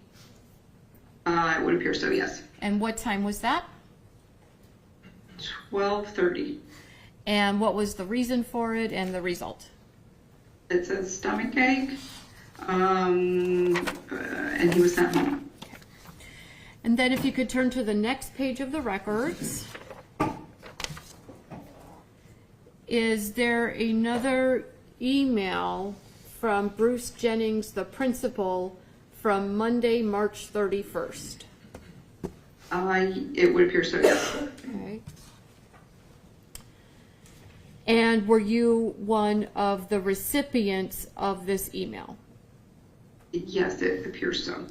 And in this email is Bruce, is he responding to an email that Ms. Mangus had written on March 26th?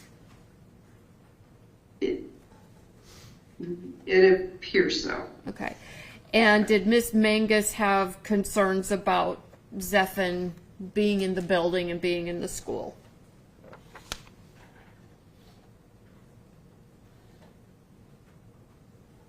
It appears so. Okay. And is what Bruce eventually saying is in the first response on March 26th at 8:51 p.m., does Mr. Jennings say that he agrees that he does not want Zephyr back in the building? Yes, it appears that's what is stated. Okay, and can you tell the jury what else Mr. Jennings goes on to state in that paragraph? Well, he puts Melissa's question, what do we need to do with this student? And then states, honestly, I don't want him back in the building. Do we have to allow him? He's technically still enrolled. Do you want me to read the rest of? Yes, and what is Bruce's answers? It says Bruce's answers: encourage a transfer to Plymouth to reside with father and enroll at Plymouth.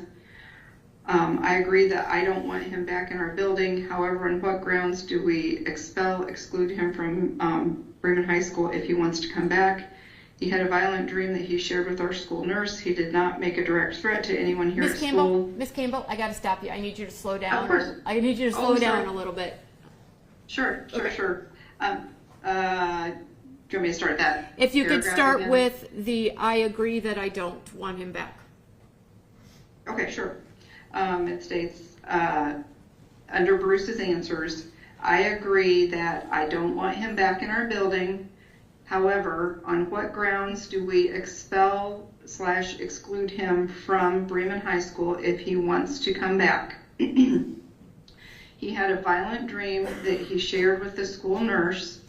He did not make a direct threat to anyone here at school. Has he broken a law or demonstrated an expellable offense? If we haven't charged him to date and he had medical treatment, how do we keep him out now unless a professional tells us in writing that he is a threat to our students and staff members? Okay. So March 26th, the principal's response to the concern among the guidance counselor and others about the safety of everybody if Zephyr's in the school. Mr. Jennings' response is, let's see if we can get him transferred to Plymouth, right? It appears so. Okay. And then on March 31st, is that when he's then saying, prepare the necessary transfer papers for Zephyr, even though I'm not sure that this plan has met the approval of the Plymouth administration?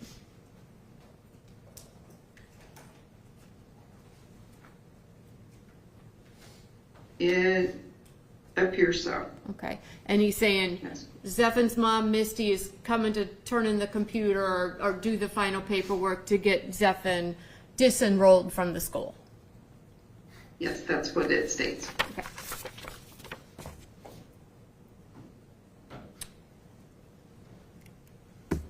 That is all I have. Thank you.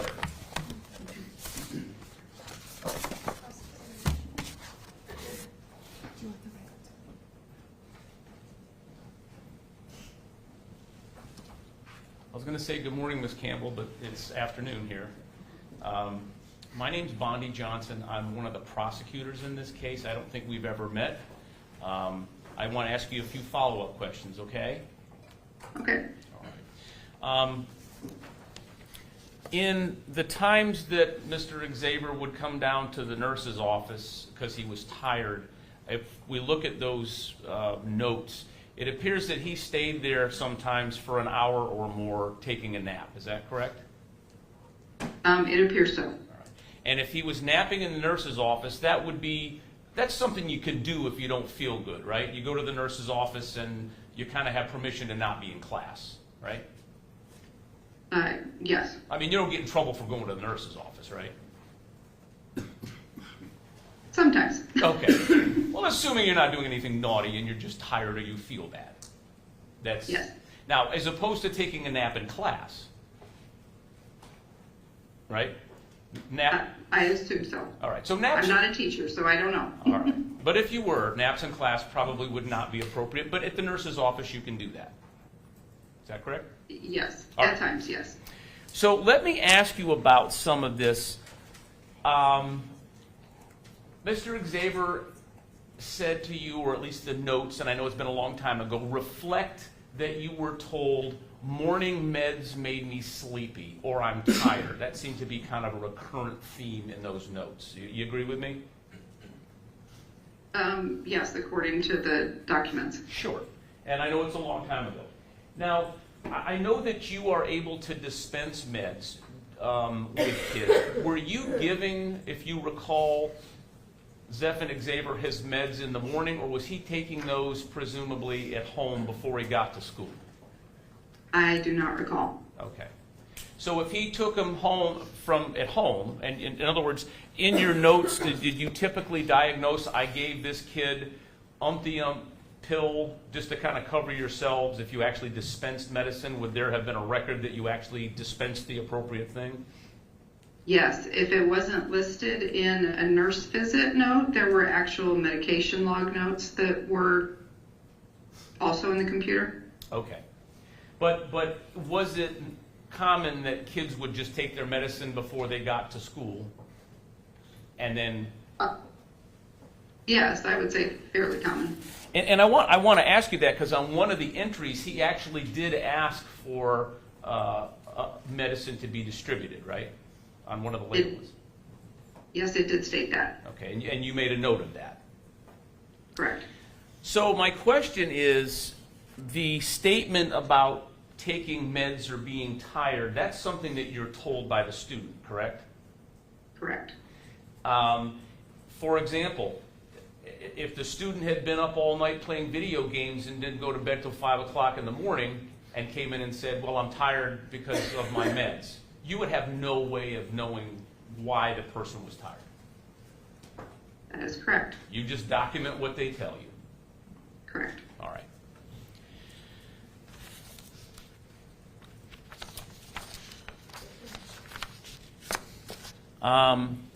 In the beginning, there was or not in the beginning, but along the lines of the records here, there was a note in one of those where there was a sentence written by Mr. Jennings that the defense asked you about. It says, has anyone talked to his mother, Misty Hendricks? And for the record, this is an email from January 21st of 2014 that you were questioned about. Has anyone talked to his mother, Misty Hendricks, about Zephin since he re-enrolled after Thanksgiving? Question not. I will, if not, I will. And immediately before that, he asks, please collaborate and share documentation or information that you have of his visits with you, speaking to you, I guess, in regards to his apparently more frequent panic attacks. But panic attacks has quotes around it. Do you have any recollection of why that would have been written to you rather than just plain panic attacks or panic attacks in quotes? Was there some thought that panic attacks may also be one of those subjective things that may be happening to get to the nurse office for some period of rest? I do not recall. Okay.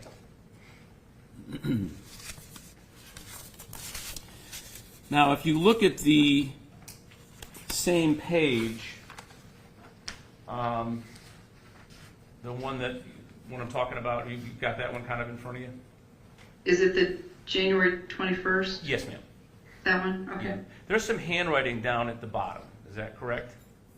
Yes, there appears to be. Do you think that's your handwriting? No, that is not my handwriting. Okay. But since I've referred to it, let me at least not leave everybody in suspense. At the bottom it says, or toward the bottom, it has the nurse says there's a panic attack on 1/9, tiredness on 1/15, anxious on 1/17, anxious on 1/20, and then there's a list of days that were absent, 1/13, 1/14, and 1/15 all day. Is that a fair synopsis? That's what it states, yes. And below there, again, I've referenced it, so I feel like I need to point out what it is. Can't focus on one thing, wants attention, trouble with decision making, won't do homework, smart enough to do it, girlfriend, ? Those are written notes on that email, correct? Yes, it's what it states. Now, later on in the examination by the defense, specifically talking about Wednesday, March 26th of 2014, Ms. Manges, is that how you pronounce her name? Mangus. Mangus, sorry. Ms. Mangus had written to you as well as, well, they CC'd you, but a note to Mr. Jennings, the principal, and other folks. Do you see that on in your documents there? When is it? It'd be the bottom of the page, which starts off with Monday, March 31st. It's an email string that kind of goes down. So what's the date? It would be the bottom, Wednesday, March 26th of 2014. You see that one? I'm looking. March 26th. Yes. All right. Okay, got it. Now that actually kind of is the heading of the email that starts on the next next page that says update on Zeph and Xavier. You see that?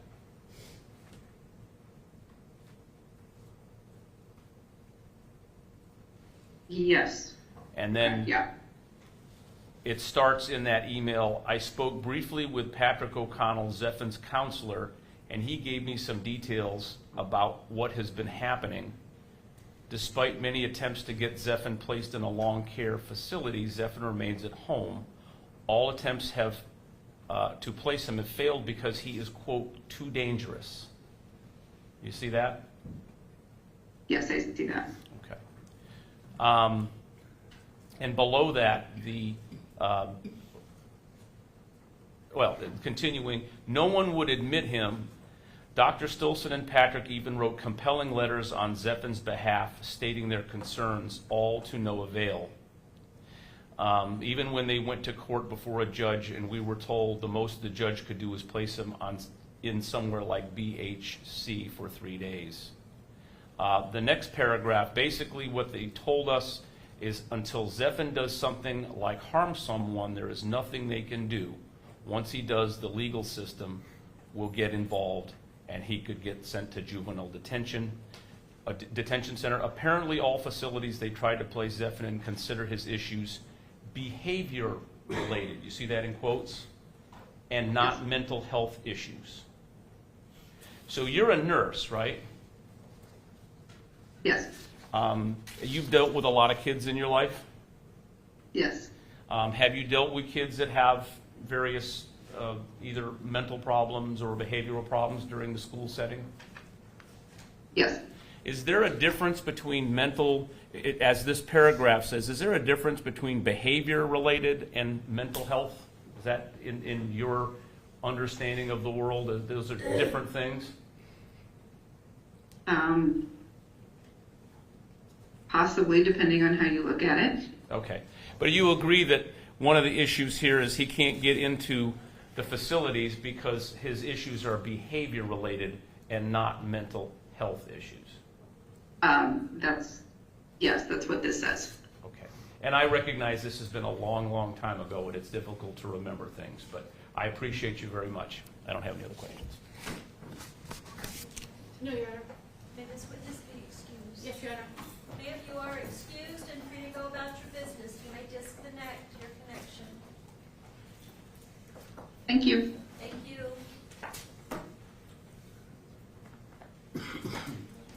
Our next witness is about 30 minutes, we would estimate. With that, do you all want to take a lunch break now and then come back at about 1:15 and start the next witness? Or do you all want to take this witness and have a bit of a late lunch? Let's take the witness. Take the witness. Take the witness. Melissa Mangus?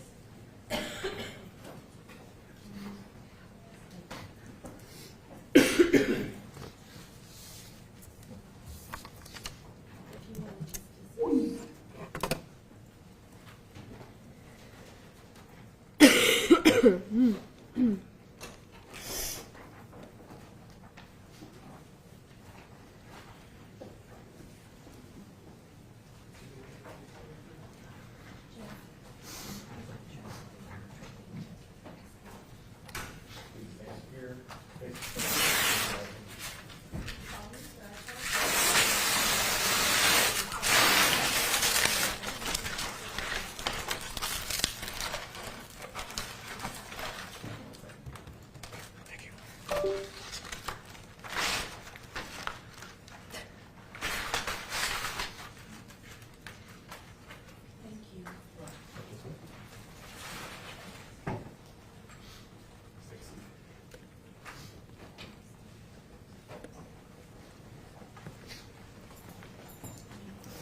Can you please introduce yourself to the jury and spell your name for the court reporter? My name is Melissa Mangus, M-E-L-I-S-S-A, Mangus, M-A-N-G-E-S. And I was a school counselor, professional school counselor at Raymond High School when Zephan attended our school. And how long have you been a school counselor? I've been in education for 29 years. Just finished my 29th year. I was at Raymond High School for 22. The first 10 of those, I was an English teacher, and the last 12, I was a school counselor, and then, so 19 years as a school counselor. And what made you change from being a teacher to being a counselor? A couple of things made me change. I was kind of burnt out as an English teacher. There was a lot of grading and a lot of things like that. And I also, more importantly, really wanted to work more with kids and try to help them with their lives and their career choices and just get them on a better path. And I didn't feel like the classroom was the best place to do that. And so I went back to school to get my master's degree in counseling and human services and switched to being a school counselor. But I wanted to work with kids. I did not want to work with adults and be a licensed mental health therapist. I wanted to be in the schools with the kids. If there is such a thing, can you please describe a typical day as a high school counselor? There isn't such a thing. I can tell you a little bit about what we do. We, as a professional school counselor, especially in a high school, there are three main things that we focus on. One is college and career readiness, trying to get them ready for their life after high school. One is academics, trying to make sure they're successful in their classes. And the other is mental health or social and emotional wellness. And so on any given day, it could be any or all of those things that I would deal with. So sometimes it would be maybe a student who was working on a college application. Sometimes it would be a student who was having an anxiety attack. The next thing could be, a student who had a conflict with a teacher that I was going to try to help resolve. So in the context of, like, what does a typical day look like? I never knew. And that was part of the fun of the job because it was never boring. It was never mundane. It was always something different. There was a lot of paperwork also that came along with the job, but a lot of times that was done outside of school hours. So I tried to make sure my school hours were focused on working with the kids. When you said that you were Zephan's school counselor, would that have been the 2013-2014 school year? Yes. And then, yes, that year and maybe part of the following year that he was there. Do you remember Zephan? Yes. I'm going to talk to you about the dream incident a little later, but before the dream, did Zephan have issues at school before that dream incident? Yes. Some of the things that we were dealing with Zephan, attendance was an issue. His mom really struggled getting him up for school or getting him to come to school. So we worked with him on that. When he was at school, he had a hard time staying in class. Teachers would send him down, or he would come down to the office on his own for anxiety-related issues. Teachers would send him down for not participating and not doing the work. in his defense, a lot of the times he couldn't do what they were doing in classes because he hadn't been there. And so it was hard to just jump right into what they were doing. We also saw Zephan a lot in the office for anxiety and panic attacks and a lot of mental health issues. And in my opinion, those were probably more pressing than any of the other issues that we were dealing with Zephan, because he couldn't focus in his classes with all of the mental health issues that he had going on, and even coming to school was difficult. So we were dealing with a lot of things with him, but I feel like the mental health issues were probably the most prominent. And were you and Zephan particularly close? I wouldn't say that we were close. I did spend a significant amount of time with him when he would come down to the office.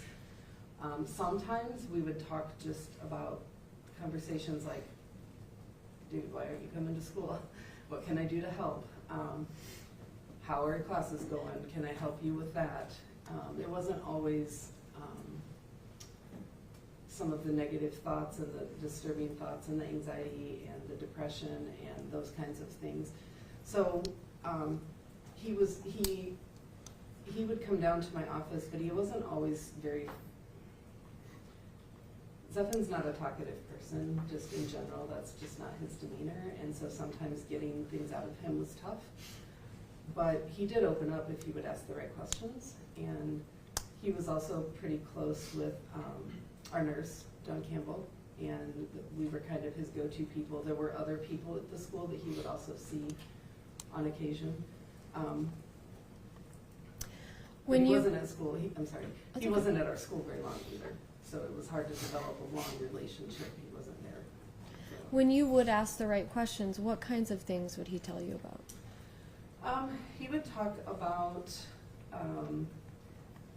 a lot of visions and thoughts that he had, voices and things in his head that were telling him things that he was uncomfortable with, that he didn't like, that he was sometimes scared of. He would talk about, he didn't really talk about his dad a whole lot. I do remember a couple passing comments that he wasn't like favorable, like they weren't favorable towards his dad.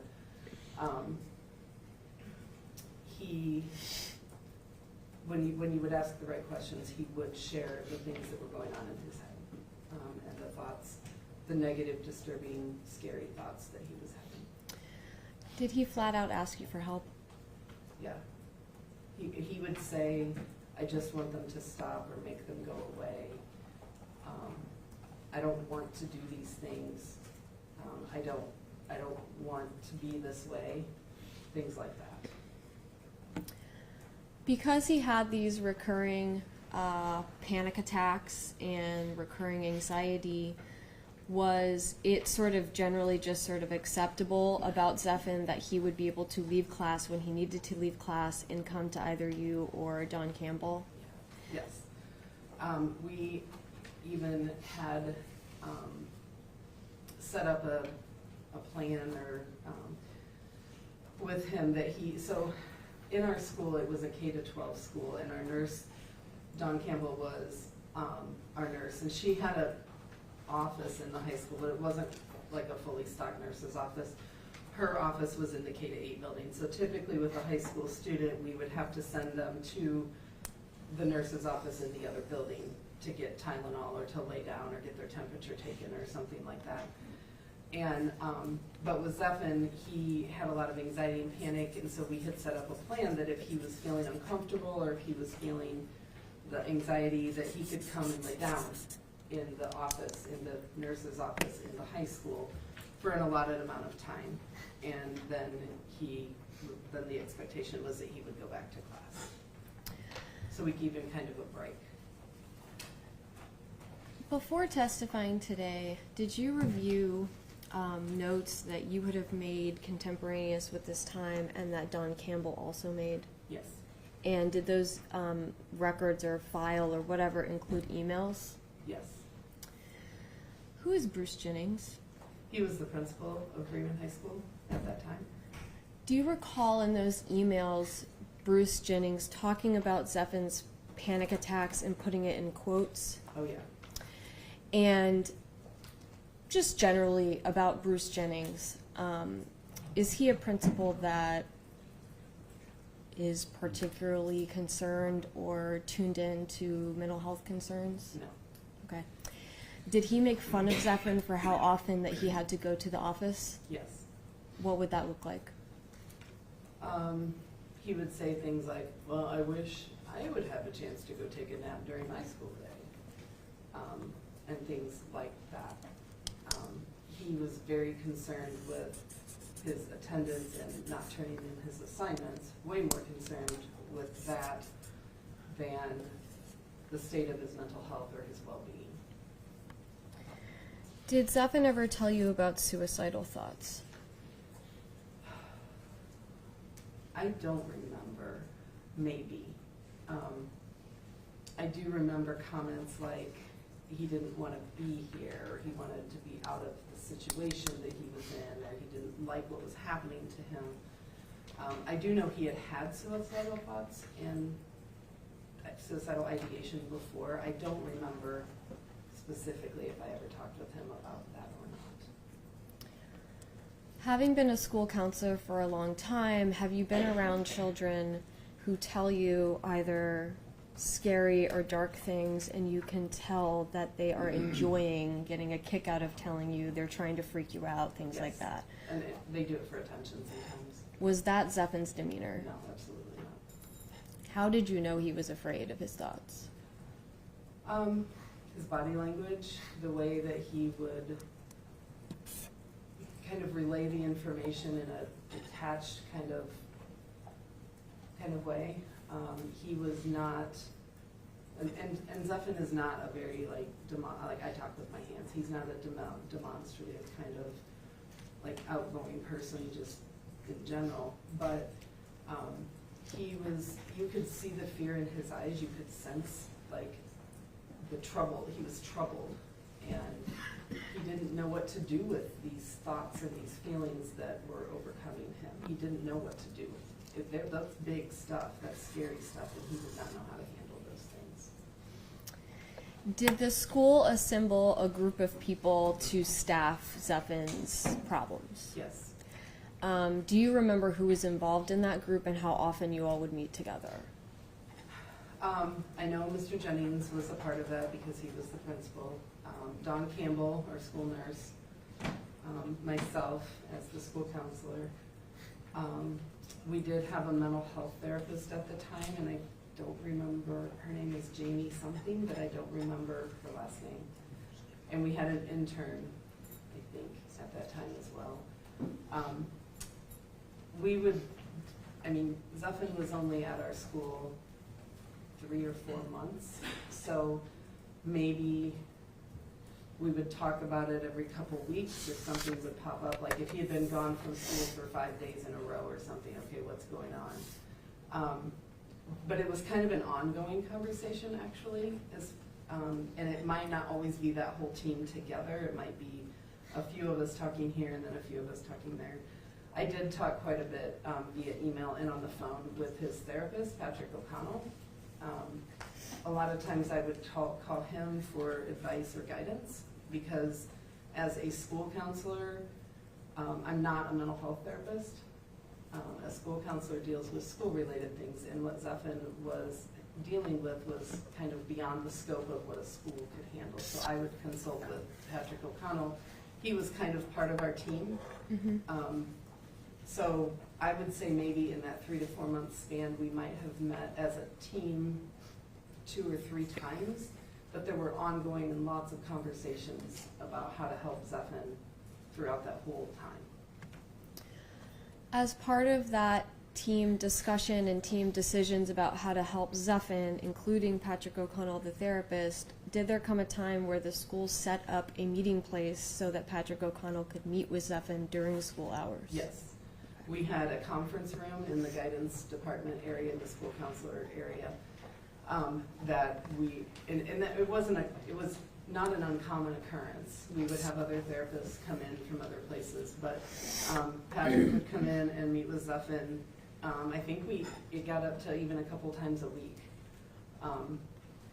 to help facilitate getting him through the school day and try to help with his anxiety and things like that. So yes, we had, it was not like an office setup, but it was a conference room with a table and a closed door where Patrick could meet with Zephan. Did you ever meet with Zephan's mother, Misty? Yes. Was she part of some of these meetings? Yes. And did she appear concerned about him? Yes. Sometimes she would bring things to our attention, like he had been unsettled at home the night before, or she had a hard time getting him to school or getting him in the car to come to school, and she didn't know what to do. I mean, he was at that point 15, 16 years old. You can't just pick the kid up and put him in the car. So yes, she was very concerned and wanted to be compliant and help, but she didn't really know what to do either. Did the school staff ever try to help coordinate getting Zephan into a long-term residential treatment facility? Loosely. The school staff had to be, so yes, but the school staff had to be careful because of the red tape, so to speak. If a school recommends that a student be hospitalized, they could be liable for paying for it. We did consult a lot with Patrick, and Patrick and his people did a lot of that research to try to coordinate a residential placement for Zephan, a more long-term facility, rather than the 3 to 5 day stays that he had done in the past that hadn't really helped. Okay, the dream. Do you remember Zephan's dream? Yes. Did he tell you about the dream, or did he tell somebody else? He told Mrs. Campbell first, and then he came with her to my office and recounted that, and then after that is when we alerted the administration. And we've heard about the dream previously. With respect to the group of people that had come together to sort of staff Zephan's issues, did that come to an end because he was told not to come back to the school after the dream? Yeah, yes. After the dream, as I recall, that whole incident happened at the end of the school day. And so there wasn't really time to assemble a team and decide what to do. We called Patrick O'Connell to get some advice on, how do we handle this situation, and his recommendation to the police and to the school at that time was to have him hospitalized. And so they escorted him to, I believe it was Behavioral Health Center in Plymouth, for hospitalization because of the violent nature of his dream. Around the time of the dream, aside from today, was that the last time that you saw Zephan? Yes. Did you ever actually see any violence or aggression from Zephan? No, never. Stepping it back from Zephan for a second, just speaking generally, can you tell me when a child is having issues at the high school, what kind of protocol or steps is put into place to deal with that? Well, when red flags appear, such as attendance issues or behavior issues or mental health issues or academic issues or any of those things, when the red flags appear, we kind of assemble the appropriate people, whoever that might be. It could be a classroom teacher. There's a lot of folks in the school that do different jobs. We kind of assess them on a three-tiered, it's called multi-system tiers of support or something like that. It's got a lot of different names in different places, but basically the first tier is where we pay attention to all kids and we try to make sure that they're all getting everything that they need. And if a red flag pops up, they might then escalate to the second tier where we put in interventions or accommodations to help them. For example, if a student is struggling in math class, may need some extra time in math, or struggling on tests in general and need some extra time taking a test, we will try some of those interventions at the tier 2 level to see if any of those solve those problems and fix the problem. And then from, that could be, I don't know, 30-40% of the kids arrive there at some point. And then sometimes kids go to tier 3, which is a very few percent of those kids. And that's where we may recommend placement or recommend testing for special education or placement for something like that, or if it's a mental health issue, trying to consult with other resources to, you know, it's getting to the point where it's kind of beyond the scope of what a school can do. So who else, what other players do we need to pull in to help with this situation? So that's kind of, does that answer your question? Like how, kind of how we screen them and they elevate to different tiers depending on what their needs are. What tier was Zephan? 3. And speaking generally more about school district sort of plans and protocols, what is an IEP? An IEP is an individual education plan, and that is put in place for students that have been diagnosed or tested and placed with, I shouldn't say diagnosed, that's the wrong word, tested and placed because of a specific learning disability. It could be a learning disability in math or in reading or processing. They can also have an IEP for like an emotional disability. That one's a little bit tougher and harder to prove. But an IEP gives kids those specific accommodations that I was talking about, like extra time and breaks and things like that, and it is a legal document. What is a 504 plan? A 504 plan was originally put into place to help students who, let's say they were right-handed and they broke their wrist and they couldn't write. So somebody would have to do their writing for them for an assignment or for a test or something like that. So it was designed for that. It has since become a broader version of helping kids. So if a kid has a diagnosis with ADHD, technically they can automatically get a 504 plan where they can get frequent breaks and they can get additional help as needed. It is not a legal document, and there is no federal funding associated with the 504 plan. And so some schools, Bremen would be one of those, was reluctant to implement 504 plans because it was hard to find someone to staff a 504. And an IEP, because it's a legal document, they did get federal funding for that. Would either of those district plans been sufficient to deal with Zephan's issues? No.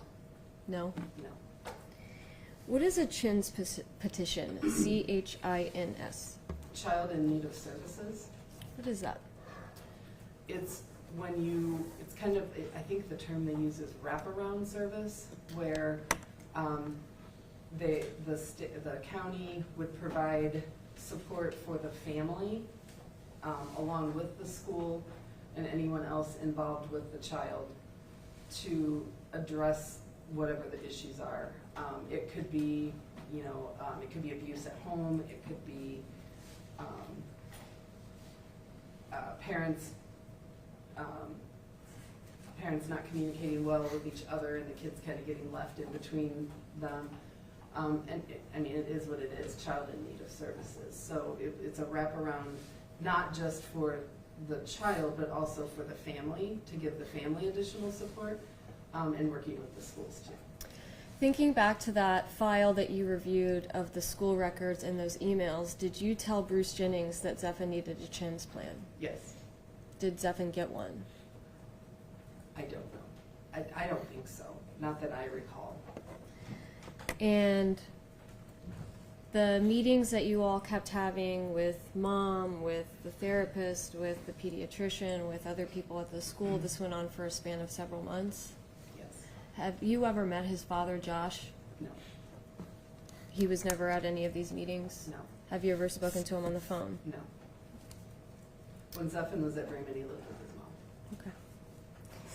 And is part of your job as a school counselor to understand what impact a lack of home stability has on a student? What impact does it have?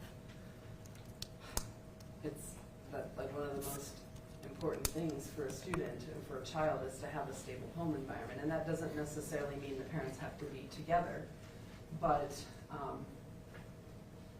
kids, like in Zephan's case, I feel like it was hard for Zephan to even focus on schoolwork with the mental health issues he was having, and there was no support at home. Misty wanted to help. I think she did want to help him, but she didn't know how. I didn't know Dad or have any contact with him. So Zephan was just kind of on his own. He was just kind of left on his own to fend for himself. If he would speak up and ask for help from his mom, I do believe that she would try to help him get that help, but she wasn't overly assertive in getting that for her child. So Zephan's home life was very lonely for him. He just didn't have a lot of people around. He played video games, he slept a lot, and he was just kind of by himself. So he just didn't have a lot of the resources and support that the other students do. School was not really important to him. He couldn't even focus on that. Who cares about math when he's got other things that are more pressing? You're still a school counselor. I am. And incidental to that position, are you familiar with the mental health services in this area of Indiana for youths? Yes. All right, this happened in the 2013-2014 school year. If you encountered a Zephan this school year, would this have turned out differently? That's a really hard question to answer because I don't know, but I don't feel like the mental health services have changed much, if that's what you're asking. I'm in a middle school now, and it's still extremely hard to find help for kids who need it. Outside of a 3 to 5 day hospital stay where they put you in a group and medicate you and then send you back to your life. There's not a long-term solution. We tried that through Patrick O'Connell, several places. They wouldn't take him. There were plenty of opportunities and there were plenty of ways that we reached out to try to find facilities to help Zephan long-term. And there just weren't any available that would either take him or just available in general. And I feel like it's kind of the same right now. I don't feel like that system has changed much. And in my opinion, the system failed Zephan. Thank you. Ross? By the system, do you mean Zephan's family in part? In part. Do you mean also the hospitals and the doctors and all those folks in part? Yes. And how about the school in part? Yes. In spite of all the things that were done, you believe that the system failed Zephan? I believe that the mental health system that we kind of have, yes, that's, all of those people are involved in that. But I feel like access to the mental health system for Zephan was non-existent. Well, your job as a counselor, I think you said you were with Bremen for 22 years? Yes. Okay. And you want kids to succeed, right? Yes. I mean, that's what your goal is. Yes. Guidance counselor. So you yeah, except they're not called guidance counselors anymore. Okay. Well, I'm dating myself. Well, that position. Yes. You talked about trying to get folks into college, if that was appropriate, help them. Their academics, yes. Help them. And if they had any emotional or mental health issues, I think you said you tried to help them. Yes. What about a kid that doesn't want any help? That's tough. Tough, isn't it? Mm-hmm. Frustrating. Very. All right. Because the system can't fix somebody that doesn't want help, can they? Correct. Yeah. So if you don't want to come to school, can't help you with your grades. And once you're in school, if you don't do your work, you know what I'm saying? That's a challenge for you as a guidance counselor. Yes. Or as a counselor, excuse me. Yes. I don't feel that Zephan didn't want help. Okay. He Let me tell you. He didn't come to school because there were other issues. Okay. Like maybe video games till 5 in the morning that his folks said they shouldn't be doing that? Yeah, If he had gone to bed at 9 or 10, he might have been able to be a little more awake? So that would have been Zephin's choice probably, if it was against his parents' wishes, you think? Somewhat. Okay. And I know you want to see the good in the parents and the people. I understand that. That's been your lifelong dedication. But would you agree, throughout your experience in this, there are some people that are just not going to comply and might even be dangerous? Yes. Okay. And that happens in the world, doesn't it? Yes. In fact, back in 2014, you were actually afraid of what Zephin Xavier might do. Yes. Okay. And in spite of you are a caring person and you want to help everybody get along and make sure that they don't miss the bus, so to speak, they have a successful life, you would agree that this is a little bit out of the ordinary from what's happened in your career in 22 years. Is that Yes. correct? Would you agree that there are some folks that have mental health issues, and there are probably some folks that have behavioral issues? Yes. Okay. Now, you were questioned a little bit by the defense about the 504 program, which is if folks couldn't do something, like I think you said they broke their arm and someone would help them, or the IEP program where someone has a learning disability and so you give them some extra resources. That wasn't the case with Zephin, was it? He's a pretty smart kid. Very. Okay. So it wasn't like he needed assistance academically. And he didn't, and I'm talking about if he tried. I'm not talking about not being able to. I'm talking about if he wanted to, he was capable, right? I believe so. Yes. Okay. Well, and his testing that we've seen indicates that he's a fairly smart kid. And the 504, there was no limitations of him being able to do his work, right? No. Is that why these programs really wouldn't have helped? Because even though they maybe were not in place at the time and maybe things were a little behind back in the day, that stuff just probably wouldn't be very applicable to this situation based on Zephin's abilities if he wanted to. Yes, I would agree with that. I just think it was very hard to tell what his abilities really were. Okay. Because he didn't do the work, because he was so disturbed by some of these other thoughts and things that he was having. That was not precedent for him. He was trying to just survive in his life. School was not part of that. Sure, that was not something he was interested in. I don't even know if that's a fair statement. I don't know if he was interested or not. I just think he couldn't focus on school because he was constantly battling these mental health, so many things. Okay. Now, you said he was at Bremen for 3 to 4 months? Short period of time. Something like that, yeah. And would you say that, I think you've already testified that Bremen did what they could under the circumstances, right? There's a lot of people working to try to help out. Yes.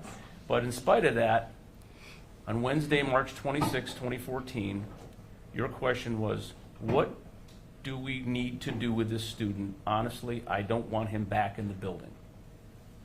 But I also said, what can we do to get him some help? I'm just quoting the email that Yes. came. Do we have to allow him to stay in the building? So you were that afraid at that point to get him out of Bremen, didn't want him back in. His vision and his dream was that he was going to hurt students at our school. Right. And so, yes, I was concerned for the other students in our building. Right. And that wasn't that I was giving up on Zephin. I didn't say you were giving up. I wanted to make sure that he got help. Understood. I just didn't think it was in our building. Right. At that point. And your fear was based on his dream where he barricaded a door or doors, and then he killed the people in that room.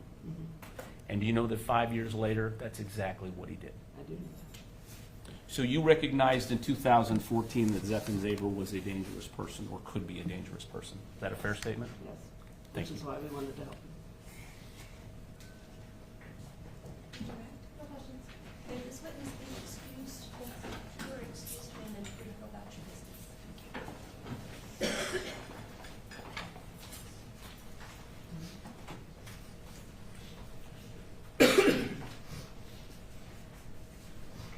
At this time, ladies and gentlemen, we'll take our lunch break. It's just a little before the 1 o'clock hour, so return to your normal gathering place at 2 o'clock, your lunch hour, and as always, not discuss the case with anyone or let anyone talk to you. We'll see you again next week. All rise for the exit of the jury. Please leave your notepads on your